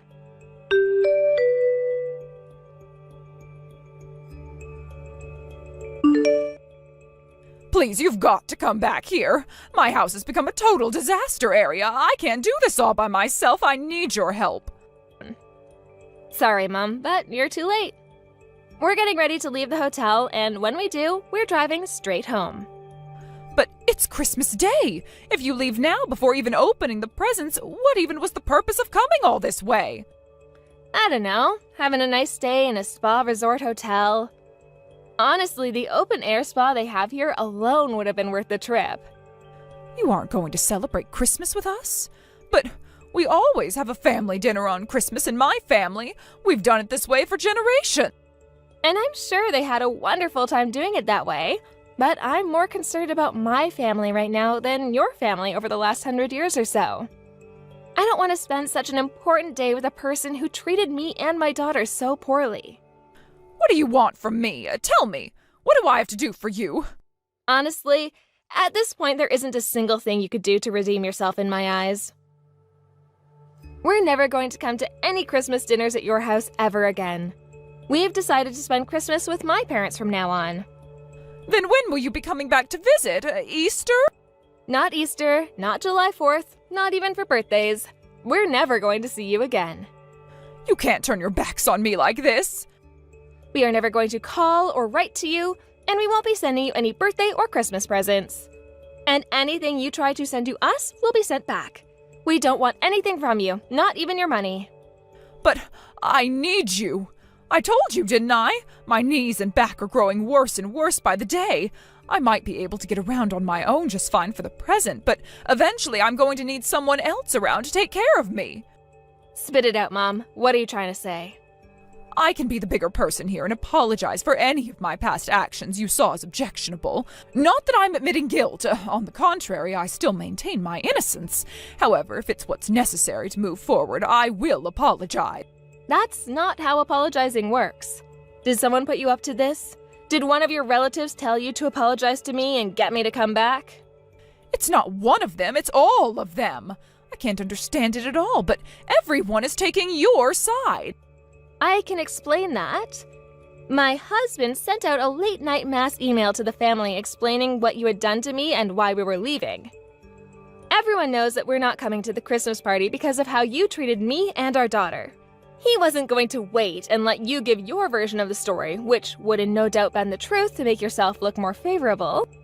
They're all treating me like I'm the bad guy when I'm not. I need you to come back here so I can clear everything up to them. They're treating you that way for a reason, Mom. You are the bad guy. You tried to make your 4-year-old granddaughter sleep in a rat-infested shed during a blizzard. What's so bad about rats? When I was a girl, I'd see rats running around the house all the time. It never bothered me. And the cold? All we had in our house was a single wood-burning stove to keep us warm. You're just being dramatic.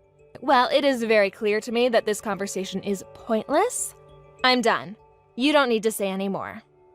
So are you coming back? I thought that would have been clear by now, but since you apparently haven't gotten the point yet, no. You can't even bring yourself to apologize to me. All you've done is make excuses and rationalize your behavior by invoking your family's tradition. You've got to understand things from my point of view. I have a big responsibility as the family matriarch. Perhaps I was a bit overzealous, but you can overlook that, can't you? I've overlooked far too much from you already. I was trying to be more accepting of your old-fashioned ways, but now I realize the truth. What truth? That you are really not concerned about your family traditions at all. All you want to do is abuse your power as a family matriarch. I talked to your husband and his siblings before he died. They told me that their mother was perfectly kind and respectful to you. That's ridiculous. She was just the same to me as I'm being to you.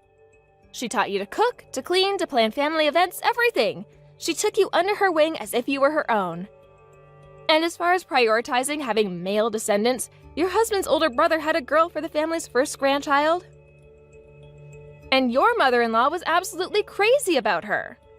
So we're done dealing with whatever psycho power trip you've been on since taking over the role of matriarch. We don't have to put up with you, and we won't. My parents have been inviting us for Christmas dinners at their house for years now, and we're finally going to take them up on their offer. Goodbye, Mom. Wait! Okay, I see where you're coming from, but let's take a moment and calm down before making any hasty decisions, okay? I know that if you cut me off like this and something happens to me, you're going to regret it forever.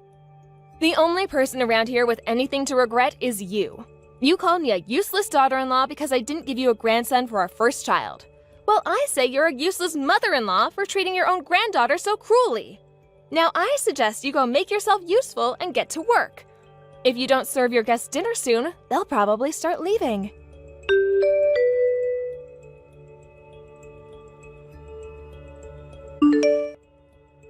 We stopped by a few friends in town to give them Christmas greetings and drove straight back home. The whole time, my mother-in-law was blowing up my phone with texts, but I ignored every single one. We kept our promise to never go near her house for any more family get-togethers. From what our other relatives say, that's kind of taken the wind out of her sails.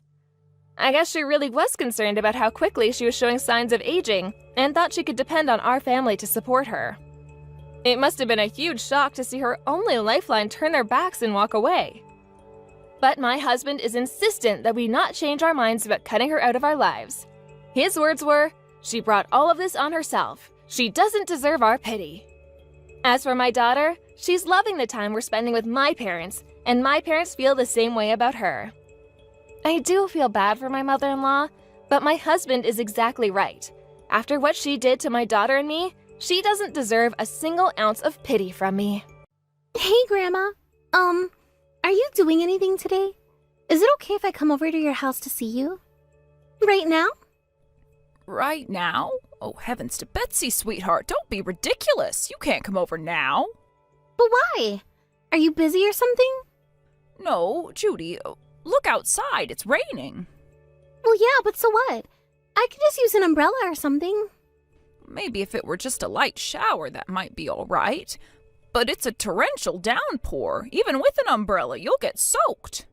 And it's also unsafe to cross the street in these conditions. Visibility is so poor that cars will never be able to see you in time to stop. I'm sorry, Judy, but you can't come over today. I'll be really careful, I promise. So please, can I please come over and see you?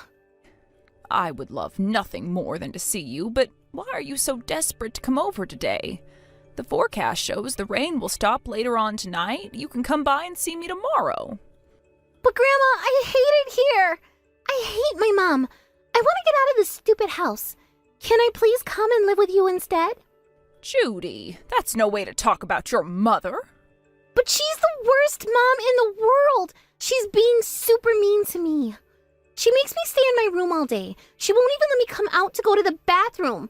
I have to hold it in for hours. What? Is this some sort of punishment for something you did?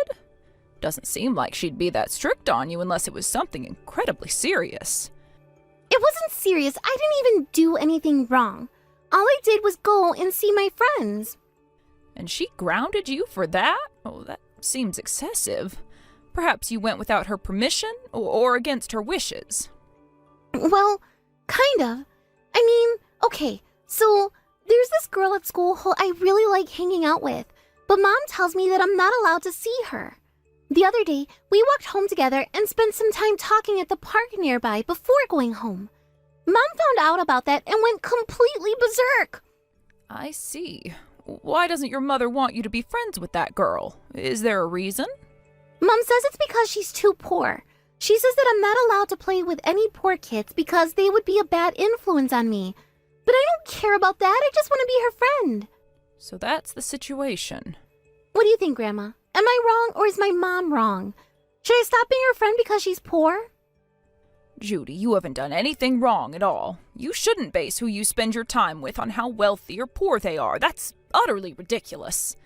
The only thing that matters when making friends is the content of their character, not their looks, not their money, none of that. I tried to tell Mom that, but she won't listen to me. Whenever I don't do exactly what she tells me to, she goes crazy. She'll start yelling at me, throwing things around the house, and sometimes she hits me. What? Your mother is hitting you? That is unacceptable. You see, Grandma, I hate it here. Mom says she's never going to let me out of my room except to go to school, ever again. She's being really scary. She really never lets you out of your room? Not even to go to the bathroom? Well, if I want to go to the bathroom, I have to ask her first and wait for her permission. If I go by myself and she catches me, she gets mad at me. So yeah, I have to stay in my room all day, from morning to night, even on the weekends. All right, I've heard enough. I'm going to talk to your mother for you. You leave it to me, Judy.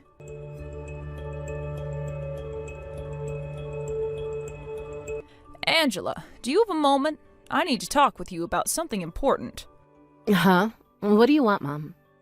I take it you're done with work for the day, yes? I spoke to Judy earlier today.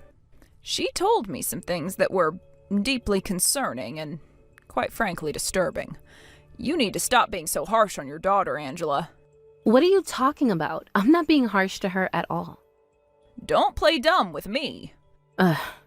What sort of nonsense has Judy told you this time? I can guarantee you it's all stupid lies.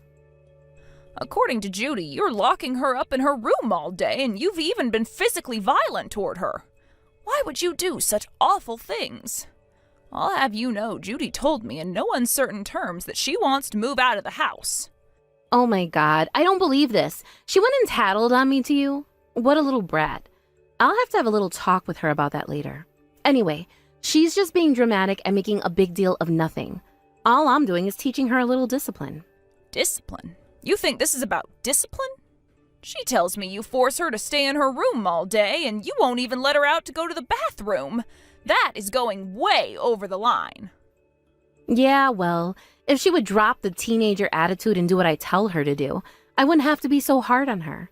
In any case, this doesn't concern you, Mom, but out of my family's business. I am your family, Angela. I am your mother, and I'm Judy's grandmother. Judy was so troubled by the way you've been treating her that she asked me for help. So yes, this most assuredly is my business. And that's another thing I'm going to have to punish her for. She had no business dragging you into this. For the last time, Mom, stay out of this. I'm parenting her in the way that I see fit. Tell me, Angela, think back to your childhood. Did I ever hit you? Did I ever lock you in your room from morning till night? Did I ever forbid you from even using the bathroom? Where on earth did you get the idea to do such horrible things? Judy's not the same kind of kid I was, Mom. You have no idea how impossible she is to deal with. She refuses to listen to a word I say. Obviously, a kid like her needs to be dealt with much more harshly than a good kid like me. You have got to be kidding me. I'm not so old that I've forgotten what you were like as a child. Judy is far better behaved than you ever were. I have no idea where you get off saying otherwise. So no, there is absolutely no justification for you to be harder on her than I was on you. I don't believe what I'm hearing. You think Judy is better behaved than I was? You don't know anything about her. I have to live with her. I remember living with you quite clearly, Angela, and you were nothing but trouble. Oh, come on. You're so full of it, Mom. Well then, shall I give you a few examples of the sort of mischief you got up to? When you were in 3rd grade, you punched a girl in your class so hard that you broke her nose. In the 8th grade, you stole a boy's pencil case and returned it with all the pencils broken in half. They both had that coming for being jerks to me. I didn't do anything wrong. I wish I could go back in time. I should have made more of an effort to discipline you properly.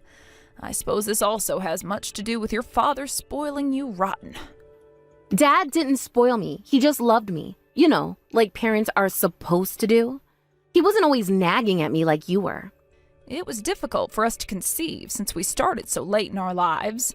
Your father was so happy when you were born that he simply couldn't bring himself to ever tell you no. And as a result, you turned out exactly like I feared, selfish and vain.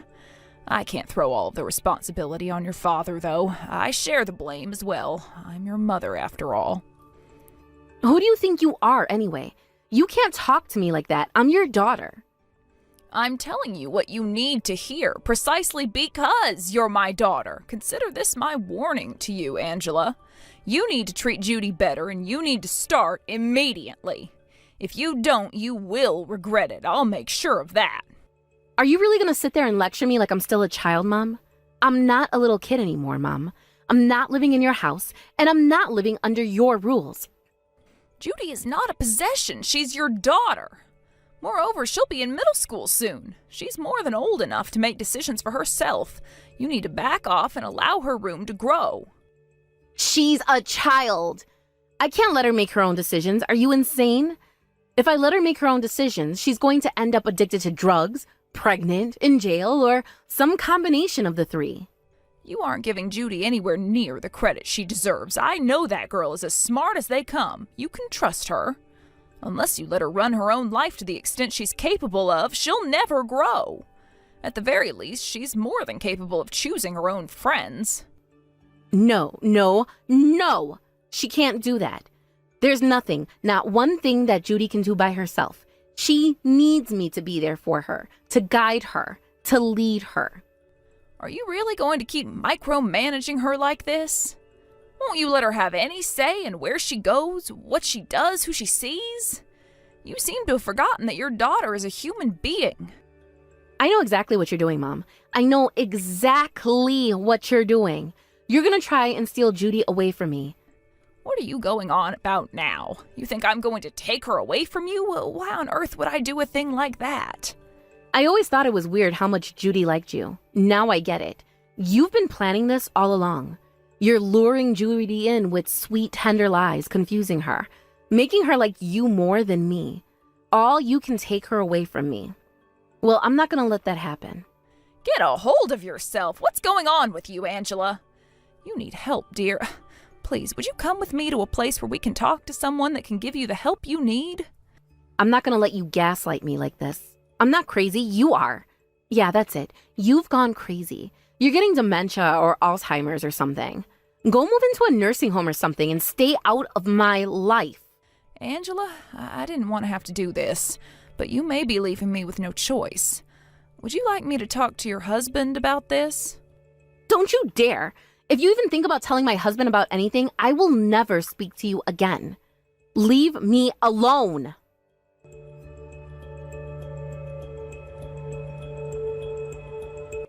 No, Grandma, it can't be. I can't believe that you're gone. Why? Why did you die and leave me all alone, Grandma? What? What in the devil are you talking about? I'm still as healthy as a horse. I feel like I've got at least another 30 years in me. Huh? Grandma! You're alive? Is that really you? Are you really alive? If I wasn't, how could I be sending you these texts right now? Good grief, as if the last week hasn't been strange enough. Now my own granddaughter thinks I'm a zombie. But my mom said that you... Wait, what's going on? That's what I'd like to know myself. Could you please calm down for a moment and explain what happened to you? Okay, I'm sorry. I'll start over. So, I went over to your house this morning. I don't know, I just couldn't help myself. I wanted to get away from my mom no matter what. But when I got there, it was totally empty. You weren't there. Oh, I see. I was out for the morning. That's why I wasn't home. And then all of a sudden, I turned around and saw my mom running toward me. And that's when she told me that you were dead. She said you were dead and that I'll never see you again. Unbelievable. Unbelievable first that your mother told you that, and also unbelievable that you believed it. But I tried calling your phone and you didn't answer. Yes, as I told you, I was out of the house and wasn't checking my phone. I had it turned off, actually. I was in the middle of a funeral for an old acquaintance of mine. Oh, Grandma, I'm so glad you're alive. When I heard that you were gone and I'd never see you again, I didn't know what I was gonna do. All I could do was cry. Don't worry, Judy. I'm going to live so long you're going to get sick of me before the end. I'll never get sick of you, Grandma. I love you. I want to be with you forever. I love you too, sweetheart. I don't get it. Why would my mom lie to me like that? I'd imagine it was to try and keep you away from me. Your mother isn't appreciative of how fond you are of me. I'll never let her keep us apart. I'm gonna get her for this. No, Judy, you'll do no such thing. You're going to leave your mother to me. I'll deal with her. Really? Yes, really. Before I do, though, I want to make one thing perfectly clear. Are you serious about wanting to run away from your mother? You're really all right with never seeing her again? Yes. I don't need my mom. All I need is you, Grandma.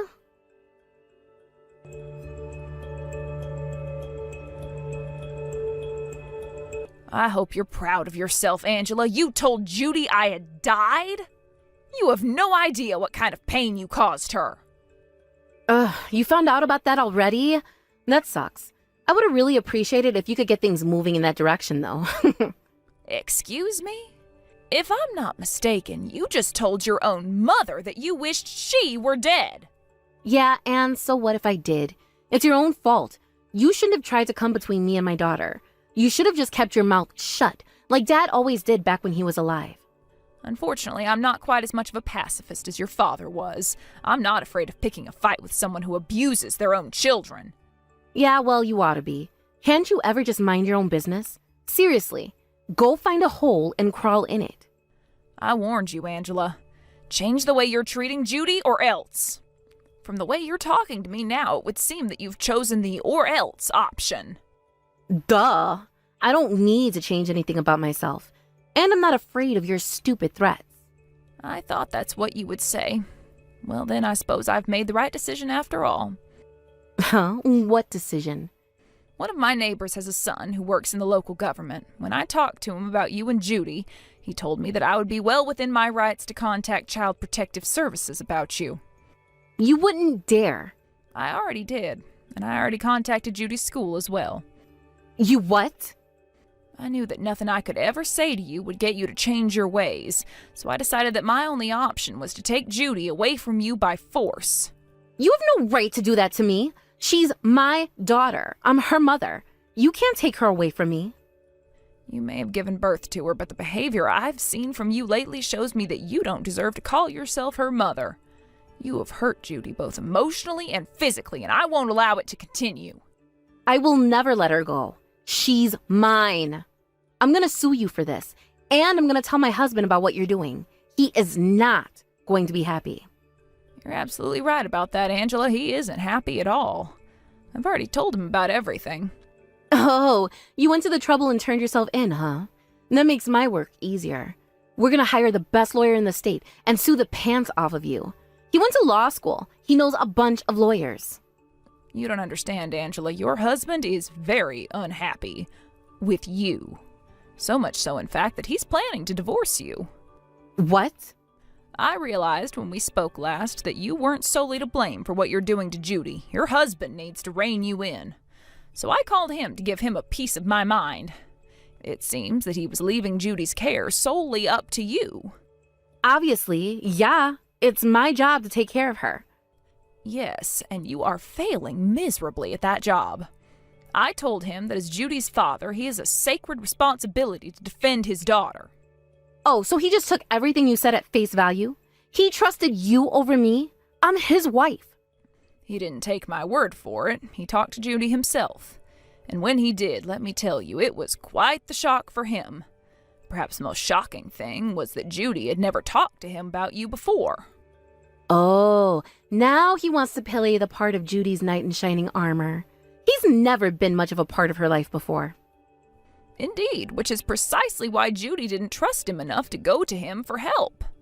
He called me later on and profusely apologized. He seemed very sincere on the phone. He decided that the only way for him to protect her from you was to divorce you. This is insane. The two of you are teaming up. You turned my own husband against me. You did a fine job of that all by yourself. Besides, I didn't tell him to divorce you. It was Judy that convinced him to do that. She really, really wants to get you out of her life, it seems. All right, let's say for a minute that he actually goes through with it. He divorces me and somehow wins full custody of Judy. What happens then? He's never so much as changed a single diaper for Judy. How is he going to raise her by himself? He won't have to. I'll be there to support him. I'll be the one who looks after Judy whenever he's busy with work. That was a request of Judy's as well. And how are you going to handle her? You're old. Not to mention, how's he going to make ends meet without my income? He can't afford the mortgage and his salary alone. You don't think I was prepared for that? I'll be able to help him out with whatever he needs until he gets everything sorted out for himself. Are you joking? You're living off Social Security payments. How much money could you possibly give him? Oh, you don't need to worry about that. I've got plenty of money to throw around. Wait, you do? You never told me you had any money lying around. Yes, that was intentional. I inherited a rather large sum of money from my parents. It's more than enough to support Judy until she's able to start living on her own. You had that much money? Why didn't you ever tell me about that? Because you have the financial sense of a drunken gambling addict. Don't tell me you forgot about how I paid off the debt you had incurred back before you were married. I was terrified of how much worse you would be if you thought you could rely on my money to finance your lifestyle. But I still can, right? I'm your heir, aren't I? I intend to burn through all of my estate before you would be set to inherit anything. Why? Sounds like you're the greedy one, not me. I'm not going to use it on myself, silly girl. I'm going to use it on Judy. Wow, Mom. Row. You're really gonna screw your own daughter over like this? You're the worst mother ever. After the way you've treated your own mother, daughter, and husband, I don't think you're in any position to judge me. Screw you, Mom. I hate you. There was a time when I would have been saddened to hear you speak to me like that. But not anymore. The time has come for you to take responsibility for the life you've lived, and I'm not bailing you out this time.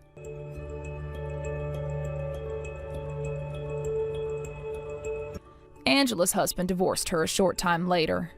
Thanks to the call I made to Child Protective Services, Angela lost custody of Judy as well. As for Judy, she still comes to visit me quite often, even now that her parents have divorced. Her father works late often, so she stays at my house for the afternoon most days of the week. I must admit it can be quite hectic to have a young girl like her around the house so often, but as her grandmother, it does make me quite happy to be able to watch her as she grows. She really is a darling girl with a bright personality, even after going through so much. Honestly, it's impressive how resilient she's been throughout this whole ordeal. That she even thought to confide in me in the first place is remarkable. Frankly, I don't see why she's so interested in spending all this time with a cynical old woman like myself. I occasionally receive messages from Angela as well. Unsurprisingly, she hasn't learned a single thing even after all this time. She still thinks she's the innocent victim and that it's my fault that she lost her husband and daughter. It gets quite exhausting having to have the same conversation with her over and over again. But I consider it a part of my responsibility as her mother to do everything I can to get her to see the error of her ways. So, burdensome as it may be, I will continue to rebuke her every time she throws some ridiculous accusation my way. If possible, I'd like to see her have a change of heart before I kick the bucket, but I'm not hopeful. I'm so glad that Judy didn't turn out like my fool of a daughter. Hey, Jeff, are you there? Guess what? I have some huge news for you. You know that friend of mine, Sally? Well, she just had her second child. Isn't that exciting? I'm so happy for her. Oh, wow. Did she really? I think I remember you telling me she was pregnant, but I didn't realize she'd be having it so soon. I know, right? It really is just so amazing for her. I'm just so happy for her. Do you know that? I bet. That really is some good news. I suppose we should probably send some kind of gift or card or something? Yeah, that's probably a good idea. After all, that is what we did when she had her first kid, remember? I wonder what we should get her. I guess just as long as it would be something actually useful for a mother of two. That would be the main point we should be thinking about. Well, we could always get more baby clothes for her or something like that. Or I guess we could always just go the more practical route and get something like a diaper or pacifier or something like that. I'm really not sure about what we should get at all. I guess we should probably try and sit down and talk about this together. Who knows that figuring out a gift for a little baby would ever be so difficult? I don't know. What do you think might be a good gift, Jeff? Would you mind if I just left the whole gift idea to you instead, actually? It would be a huge help for me. Oh, yeah, sure. That should be just fine. I have a boss with a couple of kids, so maybe I'll just ask her. And maybe she can come up with a good idea for a gift that would be nice and practical for a new mother of two. Would you really do that for me? Thank you so much, Jeff. That really does mean a lot. I feel like you're just so much better with this stuff than I am. Well, this isn't the first or even second time I've had to do this within the span of a few months. It seems like everyone is wanting kids these days. Even some of the guys in my office have been out taking their paternity leave since their wives have just had kids. And I know a guy in my office who just had his third kid, if you can believe it. Oh, wow. Well, you know, reading all of that only makes me want to have kids even faster now. But no matter how much I want a kid, I just can't seem to get pregnant. I wonder if there's something wrong with me. Yeah, I'm not really sure about what the exact issue could be.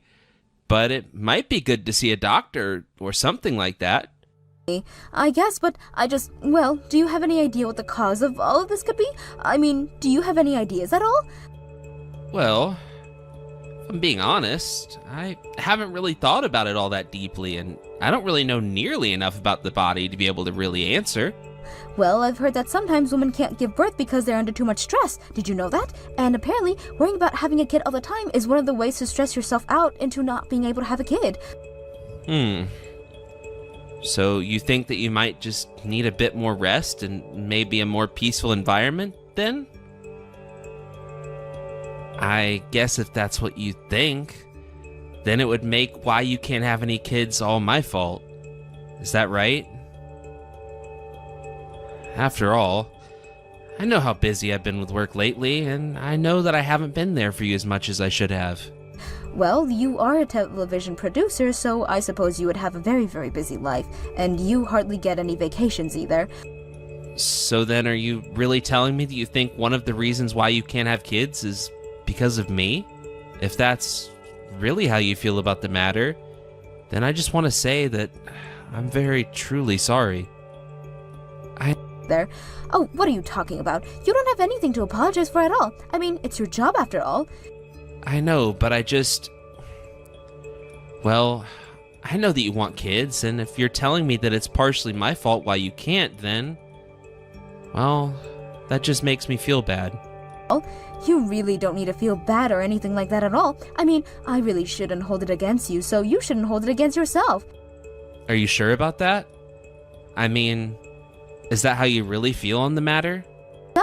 Of course. So please, I really don't want you to be stressing yourself about this either. I'm not trying to say that anything is your fault at all.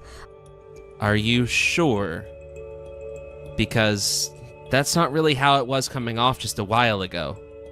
Of course, I'm not blaming you at all, but I just want you to know that I really do want kids as soon as we possibly can have them.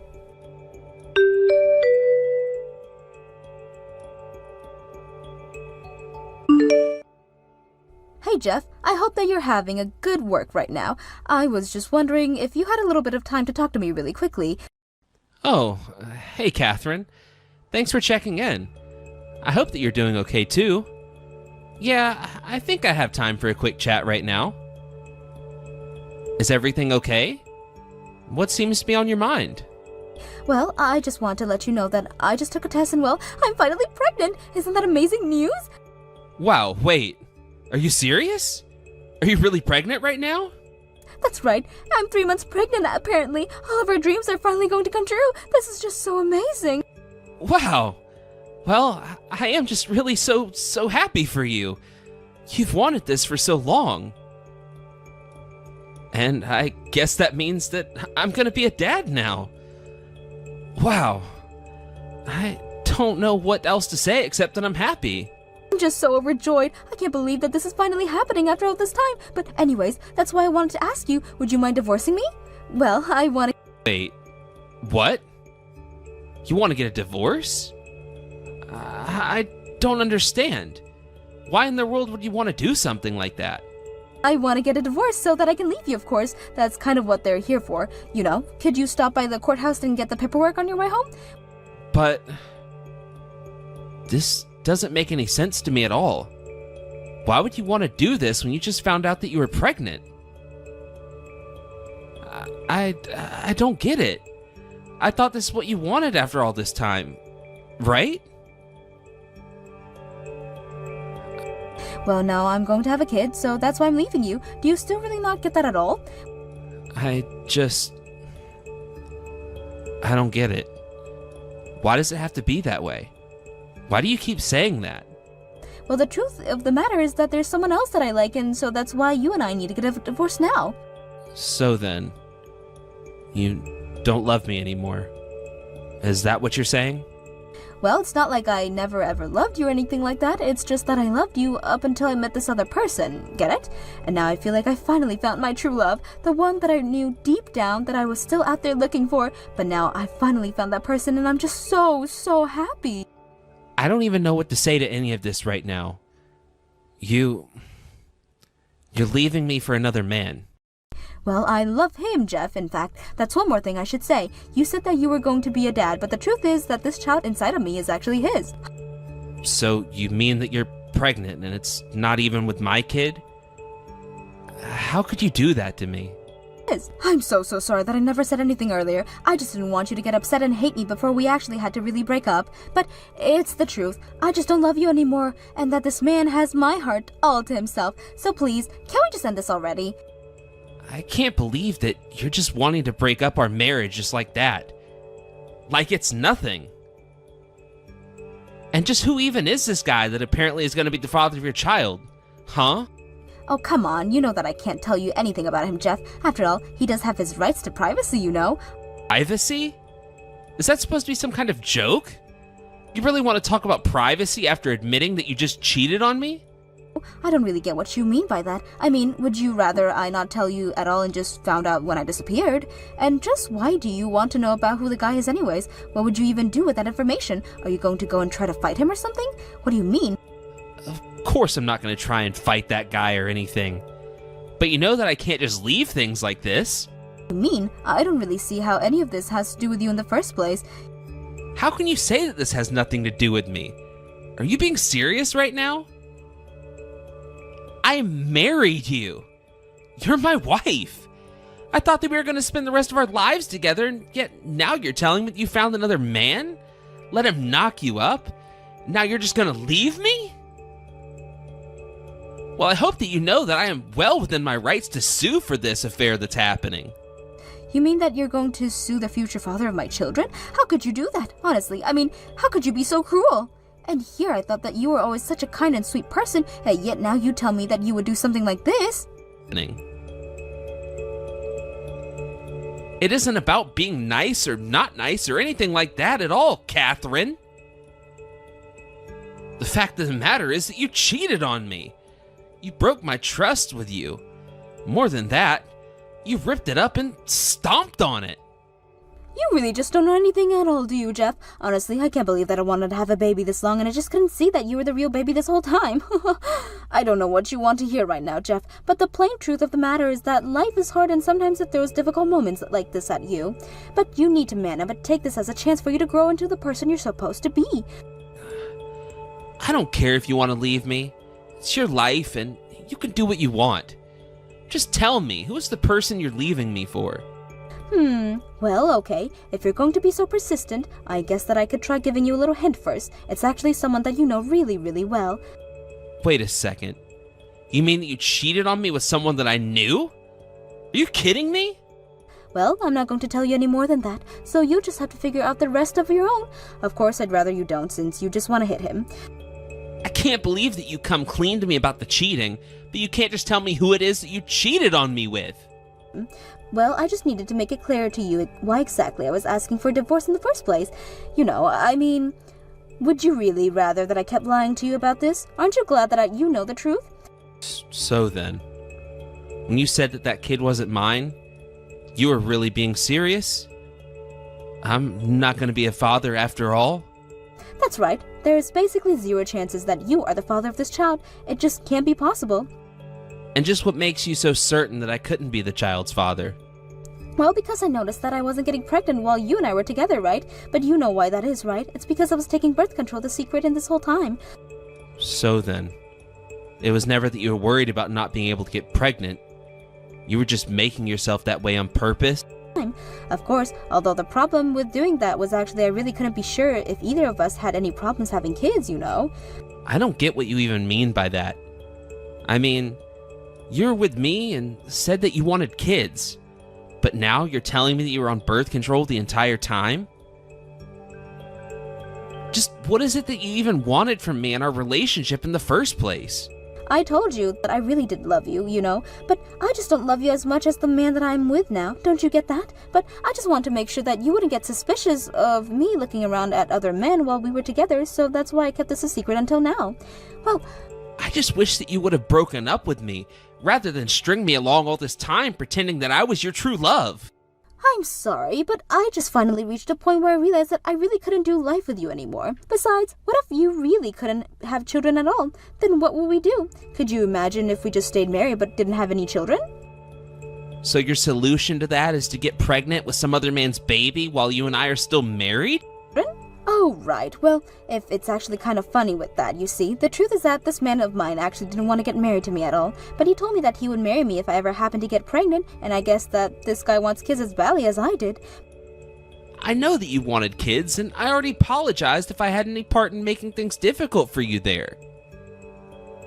But I just wish that you would have talked to me about all this instead of just dropping it all on me at once.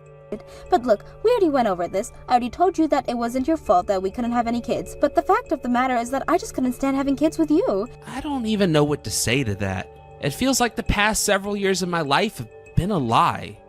I mean, I would go to work thinking every day that I was providing for my loving wife. I worked so hard to save up enough money to buy us a nice house to live in. And for what? Well, I want you to know that I really am so grateful for all that you've done for me and the two of us. You know, I mean, I know how hard you were working to provide for me, but I guess the thing about your job is that, well, it just doesn't really have a good factor anymore. I mean, maybe being a TV producer was cool for a few decades ago, but not now. What? What do you mean? What's wrong with the job that I do? That doesn't make any sense at all. Oh, come on. Who even watches TV shows these days, you know? Everyone is too busy watching YouTube or influencers on other apps. You're just the last of a dying breed at this point, you know? It's actually kind of sad when you think about it. I can't really say that I ever really considered things like that. But are you telling me that you felt this way about me this whole time? It's not that I didn't also see what a sweet and caring man you are or anything like that. I had no reason or ever doubt your feelings about me once.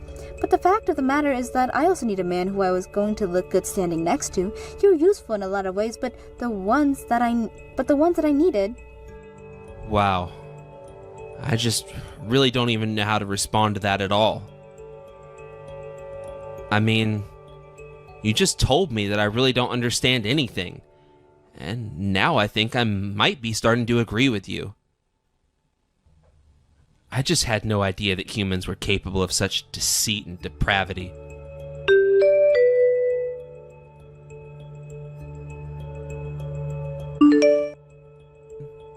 Are you there? I just wanted to let you know that I finally figured out just who you were cheating on me with.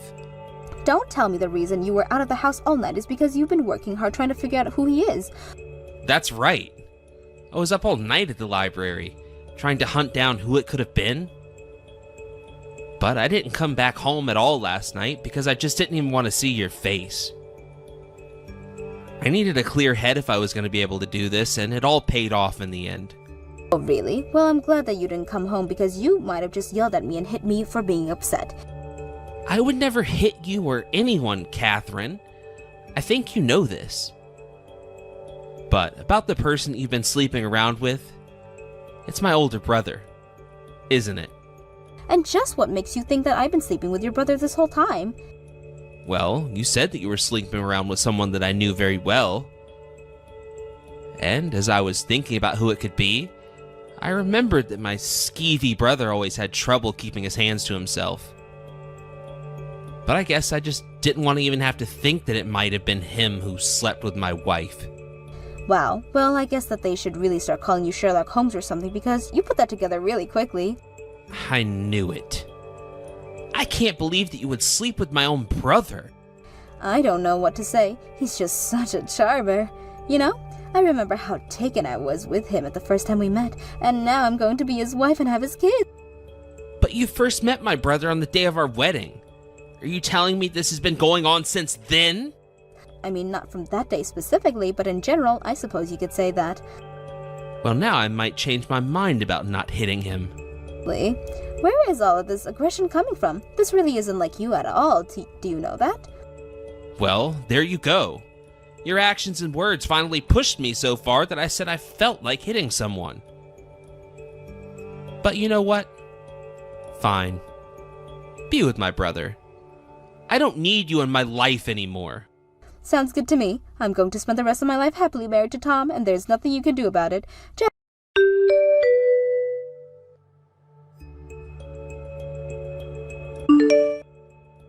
Jeff, you have to help me. I can't get a hold of your brother at all. I feel like he's been ignoring me for a while now. No matter how many messages I send to him, he just won't respond. Do you know at all what could be happening? How about you try and talk to him for me? You might be interested to know that I actually called my brother a few days ago to tell him about our divorce and that I wished him a happy life with you. But he was quite shocked at the idea of you two getting married. He admitted to the affair, but told me he thought you were just joking about getting married. A joke? What? Is he serious? No. In fact, what's even more curious is that Tom said that he always takes precautions to make sure that the women he sleeps with don't get pregnant. And yet, you did. So tell me that the kid that you're pregnant with right now isn't even my brother's kid. You don't have any proof of that at all. How can you just accuse me of all these things? And since when do you trust your brother so much? Oh, I don't trust him. But I do know that if he's one thing, it's a playboy. So I do believe that he would always carry around protection so as to not have later consequences pop up. And here you thought that you had found your dream man that was worth leaving me for. But now you're going to be left with nothing and no one except the child of whoever it is that you were sleeping with while you were seeing my brother and I. So to that I say, have a nice life.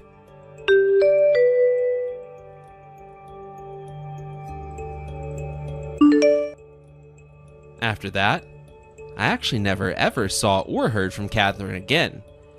Although I did hear some rumors about her later one. Apparently she decided to run away and raise her child all on her own.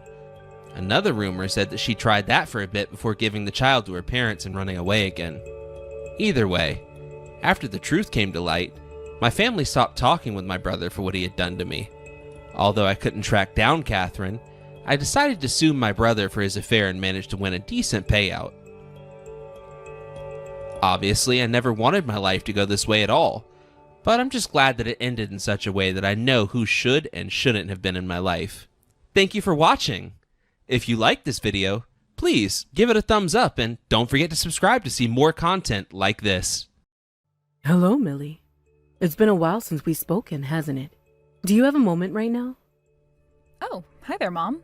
Yeah, I'm free right now. What can I do for you? Is everything all right? I wanted to discuss my upcoming birthday with you. You remember a short while ago when I invited the whole family over to my house for dinner? Yes, I remember. I'm pretty sure you said it was going to be this weekend. Is that right? Yes, that's right. But there's been a change in plans. After giving it much thought, I've decided that I don't want you to come after all. Oh, okay. So, dinner's off then? Got it. I'll be sure to let my husband and daughter know that we won't be going to your place after all. What? No. You don't understand. Your husband and daughter are more than welcome to come by. You, however, are another story. I don't want you to come, is what I'm trying to say. Ah, so you meant you in the singular, not you in the plural. I see. You understand, don't you, Millie? A birthday is a special occasion. It's a time to celebrate with loved ones. And that's the problem. I don't love you at all. I rather hate you, actually. Right, I am aware of that. Okay, I'll tell Mark and Hannah that I will not be coming then. Please do. However, you are not to tell my son that I was the one who told you not to come. Such childish tattling is beneath even someone as low as you. What? Consider this your birthday present to me for this year. Well, Millie, will you be a good sport? Won't you let an old woman at the end of her life spend her own birthday in peace and happiness with the people she actually cares about? I feel like you're underestimating your lifespan there, Mom. You're not that old. Come now, Millie. Don't make this more pathetic than it has to be. Flattery will get you nowhere with me, least of all an invitation to my birthday party. It wasn't intended to be flattery or even a compliment, but okay, I guess. It's so unfortunate that things had to turn out like this between us, Millie. I wish we could have had a more positive relationship as mother and daughter-in-law. If only you had given me a grandson. If you had done that, then maybe I would be more inclined to accept you as a family member. But alas, all you ever managed to pop out was that girl. And whenever we meet, all you ever do is talk back to me. Aren't you embarrassed to be such a brat at your age? If I may, I'd like to point out that you have never, ever made any effort towards building that positive relationship with me you claim to have wanted. You hated me from the very start. It didn't have anything to do with us having a daughter. Even before we got married, you were always criticizing my looks, my family, and so on and so forth. And unlike you, I really made an effort to build a positive relationship with you. But after years of trying, you never even budged a single inch, so I simply gave up. Effort? Please, Millie, don't be ridiculous. You can't call anything you did effort. Sure, you're hideously ugly, but you could have tried to make up for that by being more obedient to me. Honestly, I have no idea what my son of mine sees in you. His father chose me for his wife, so he obviously has excellent taste in women. I wonder where that silly boy got his taste from. For the record, your son Mark cares much more about my personality than my appearance. Your personality, is it? You've been doing nothing but making smart-aleck remarks to your mother-in-law for this entire conversation. How is that personality worth marrying you for? Don't make me laugh. Dear God, I feel so sorry for that poor girl you gave birth to. I can only pray that Hannah doesn't turn out like you. It seems she has her father's looks, at any rate, so at least there's that. But if she inherits your horrendous personality, it will be all over for her. Her life will be full of nothing but disappointment and heartbreak. Uh-huh. Well, if that's all you've got to say to me, my break is over soon and I need to be getting back to work. What's that? Nothing to say for yourself this time. I see you finally admitted that I'm 100% correct about you. Go ahead and go back to your silly little part-time job cleaning toilets or whatever debasing thing it is that you do. Just remember that I don't want to see your face or even hear your name at all on my birthday. I'd sooner die the night before my birthday than have you ruin it for me.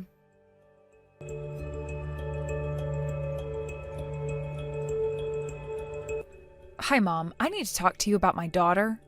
Oh, what is it? I was just about to start getting things ready for dinner. Do make this as quick as possible if you wouldn't mind.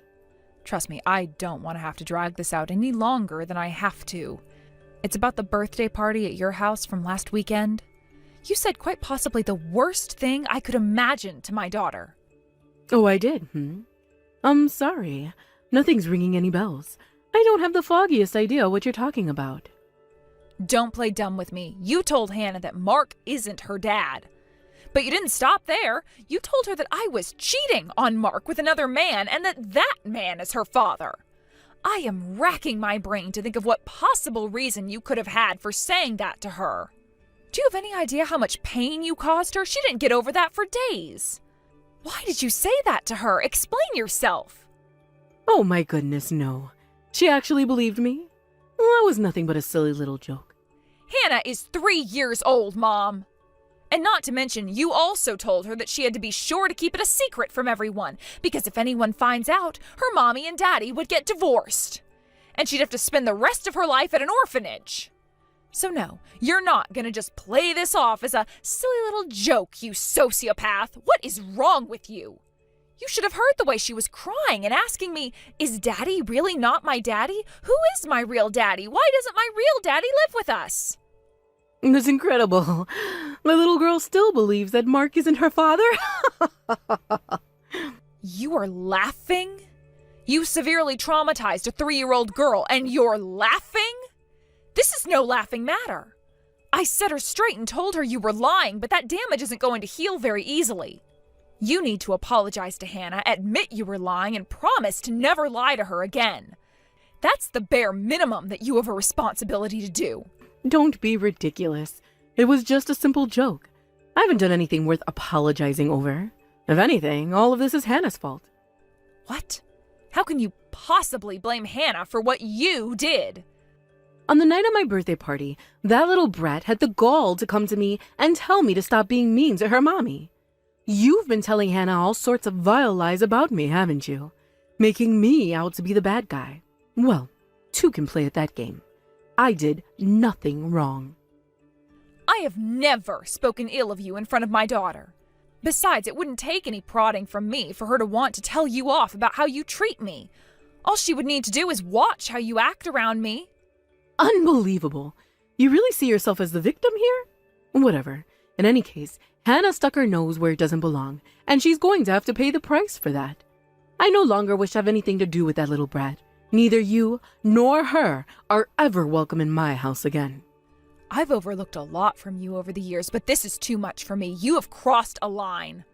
I'm telling my husband about this and everything else I've held back up until now. You don't want to see me ever again? That is fine. But don't expect to see your son ever again either. Oh, I'm shaking in my boots. Do what you wish, I don't care. Frankly, the very fact that Mark chose a woman like you makes me regret having given birth to him. Not to mention the fact that he has always prioritized you over me has been a thorn in my side for some time now. So you're prepared to disown your own son because he prioritizes his wife over his mother? Of course I am. I don't feel any compulsion to continue a relationship that has no benefit for me. If that boy wants to spend the rest of his days being a servant boy for an ugly harpy like yourself, so be it. Well then, I take it you're not going to apologize to Hannah then? Never. Weren't you paying attention? I have no need for you or that girl any longer. I won't be associating with the likes of you ever again. If you need money, I won't give you any. If you need advice, you can go see a shrink. I won't even send Hannah any presents on her birthday or Christmas. I'm fine with that. Actually, that's the best possible result I could have hoped for. I see you're fully intending to be a rotten little smart aleck to the very end. Feel free to tell that son of mine whatever you'd like. I'll be giving a full report to my husband as well. Wait until he hears what sort of awful things you've said to me today. He will not be pleased. By all means, go ahead. Don't leave out a single detail. Don't come crying to me when you're written out of my husband's will. You won't receive 1 single cent from us. I'd rather donate it all to some charity. I'll give you one last chance, Millie. Apologize to me. Immediately. I don't need any of your money, and I have nothing to apologize for. So, you've made your choice. Now you're going to have to live with the consequences. And when the consequences come, I won't have the smallest shred of pity for you. As a matter of fact, I'll be laughing my head off at your despair.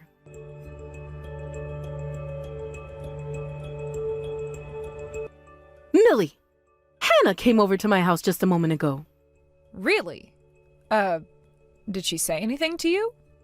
It seems she wanted to get back at me for telling her that Mark wasn't her father at my birthday party.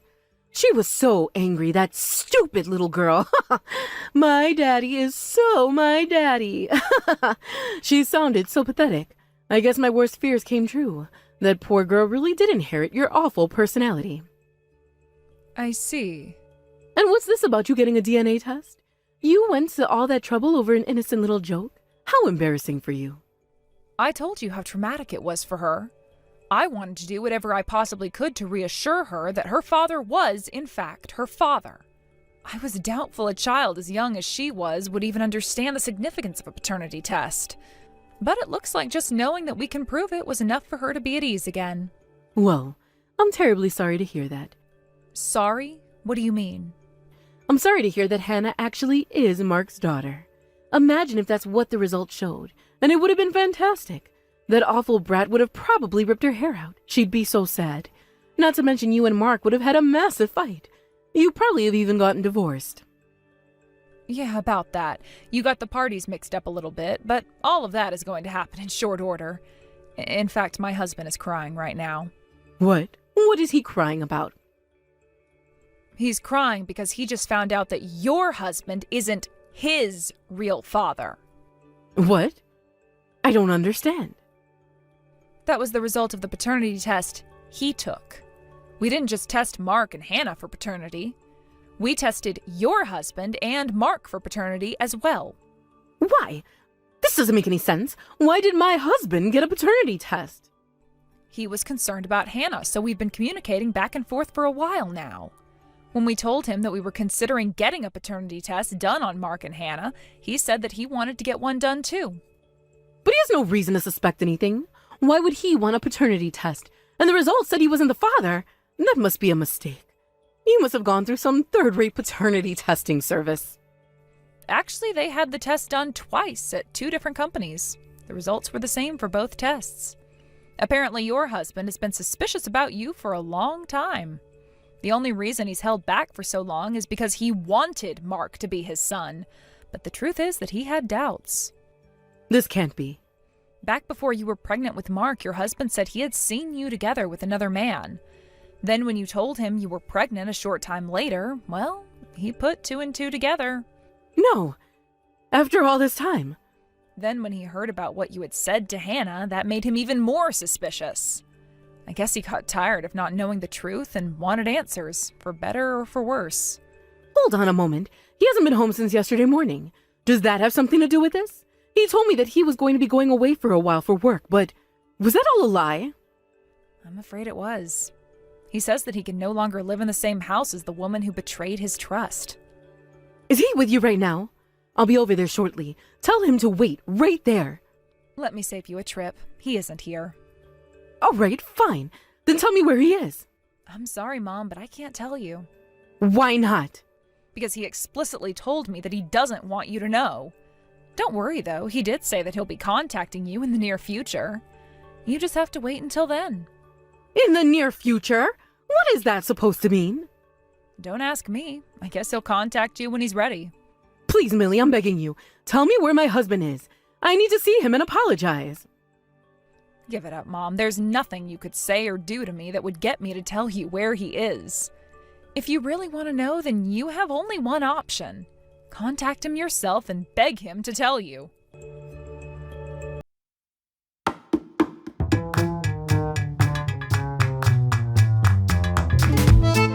This is terrible, Millie. What am I going to do? I was finally able to talk to my husband, but he says he wants to divorce me. That's probably the least surprising development of the last few weeks. This is all your fault. Every last bit of it. If you hadn't gone and done that stupid paternity test, none of this would have happened.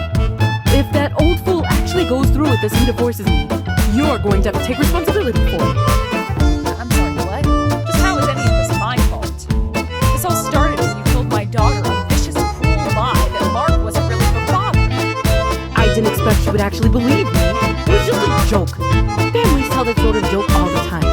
You know, siblings telling each other they were really adopted, that they found out by the side of the road, that sort of thing. Yeah, no. What you said to my daughter was far, far beyond the acceptable range for a joke. You told my 3-year-old daughter that I had an affair and that she was my love child. And, as you should already be very aware, that caused untold amounts of emotional pain for her. But now you want to sit there and pretend like it's our fault when you finally start facing consequences? Get out of here. You're reaping what you've sown. I'll apologize to Hannah. Is that what you want? There's no need for you to do that. Hannah has already been reassured that we are, in fact, her mother and father. Please, Millie, I need your help. I need you to serve as a mediator between me, my son, and my husband. I keep trying to contact them, but neither of them return my messages or calls. First time I've spoken to my husband in days was when he came by the house this afternoon. But he barely even said a word to me the entire time. I admitted that I cheated on him, and I apologized to him, but he still won't forgive me. I don't blame him. I'd have a hard time forgiving you for lying about the father of your child for all these years, too. But that's all in the past. It's been years, decades. We have a wonderful relationship now. Isn't that what matters? I mean, he's the only father Mark has ever known. How can he even think about saying anything as ridiculous as, he's not my son? We've been married for 30 years now. What have we all been through together? You're not in any position whatsoever to be demanding your husband simply move on right now. Also, let me correct you on one major mistake you just made. Your husband was very firm in saying that he will always think of Mark as his real son, even if there's no blood relationship between them. The two of them had a very long heart-to-heart discussion about that and many other issues. But if they work things out between them, then why does he still want to divorce me? What's the issue? What's the issue? Oh boy, Mom, where do I start? Don't forget, it was you who reminded your husband about the time when he suspected you of having an affair. The lie you told Hannah about me was actually the true story of your affair. But that was just the straw that broke the camel's back. Your husband has been absolutely sick and tired of dealing with all kinds of bad behavior from you over the years. Bad behavior? What bad behavior? How much time do you have? That's a long list. Well, for starters, there's the fact that you've been a cruel, overbearing mother-in-law to me since the day Mark and I got married. Then there's all the things you've done to your friends and neighbors. Remember the woman who you tried to sell one of your awful paintings to? When she turned you down, you started spreading rumors that she was addicted to gambling and deep in debt to a local loan shark. And finally, lest we forget, you told an evil lie to your own granddaughter that caused her incredible pain. That's why you're going to get divorced at 60, a decades-long string of inexcusably bad behavior toward everyone around you. I'll change, I promise. I'll never do any of that stuff ever again. I promise not to hurt a soul for as long as I live. It's not going to do you any good to have this conversation with me. You don't understand. I need you to talk to those two for me. The only person I was able to get a word out of today was his lawyer. He's my own husband, and he's about to divorce me, but he wouldn't even look at his wife of 30 years. You're the only one I can turn to now. You have to tell them how I feel. Tell me, Mom, when you were coming up with this grand plan to get me to forgive you and argue on your behalf to my husband and father-in-law, did you actually think it was going to work? Did you think I was just going to forget all of the horrible, heartless things you've said and done to me? I told you, Millie, I'm sorry about all of that. I'm sorry about everything. I don't believe that you're making a sincere apology, not for 1 second. Think about it. Why are you even messaging me like this right now? You're not trying to make things right with me. You're just trying to save your own skin. You're a selfish, heartless, soulless monster, and I never want to speak to you again. Millie, please, don't say that. You don't mean it. I am being sincere. I've never been so sincere in my life. I'm sorry that I mocked you because your father died when you were young. I'm sorry that I insulted your appearance. I'm sorry that I added spices to your cooking when you weren't looking to make it taste bad. Wait, that was you? Yes, and I'm very sorry. I understand. You do? Then you forgive me? No. I mean, I understand that you actually do feel somewhat sorry for what you've done. That doesn't mean I'm going to forgive you, though. What? Why not? I apologize for everything. What more could you possibly want from me? Don't you get it? I don't really want anything from you at all. All I want is for you to make a prompt exit from me and my family's lives. What was it that you told me a while ago? Something about when the consequences finally come, you won't have any pity for me? And that you'll actually be laughing your head off at my despair? Well, that's exactly what I'm going to do to you right now. I was only saying that out of anger. I didn't mean it. Even if that's true, so what? That doesn't change the fact that you said it. You can't unsay what you've said. Please, Millie, you've got to understand how truly, sincerely sorry I am. From now on, I'll treat you better than my daughter-in-law. I'll treat you like my own daughter. I'll never make a single more cruel joke at your expense ever again. So please, please, go to my husband and son and ask them to give me a second chance. Yeah, that's not happening. You've hurt every single member of your family far too much for far too long. It's too late for forgiveness. You know, that reminds me of another thing you said to me. I don't feel any compulsion to continue a relationship that has no benefit for me. You do remember saying that, don't you? Well, guess what?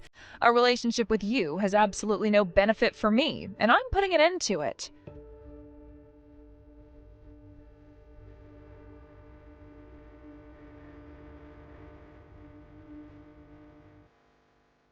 My husband's parents attempted to find some way to come to an amicable divorce, but there was nothing they could ever agree on, so they ended up going to court. In the end, however, my mother-in-law realized that she had no hope of winning anything close to a favorable judgment, so she finally agreed to settle and agree to an amicable divorce. I think what really drove the point home to her was seeing the firm, determined look on her husband's face in the courtroom. After the divorce, my mother-in-law was kicked out of their family's house and moved into an apartment. She managed to get a reasonable share of their assets, which should be able to finance her lifestyle for a while. But unless she either gets a job or gets remarried, I don't think she's going to be able to make ends meet for very long. I'd say she's in for a pretty rough road ahead of her. Plus, she also has to take into account the fact that she's not too far away from hitting an age when she won't be able to fend for herself anymore. Unfortunately for her, with both her husband and son cutting her out of their lives, she doesn't have anyone else that she can rely on. Honestly, it's not even about the money, in my opinion. The sheer loneliness is what's going to be the worst for her. I'll bet she's going to come to regret her course in life up until now pretty soon. Don't get me wrong, though, I don't feel an ounce of pity for her. She's made her bed, so now she can lie in it. The only way she'll ever be able to change is if she faces the consequences for what she's done full on. As for my husband and father-in-law, I was worried about how things might turn out between them now that they know the truth. But actually, they spend even more time together now than they ever did before. Not that they had a bad relationship beforehand or anything. Rather, the deep bonds they already had became even stronger. I'm very optimistic about our family's new start.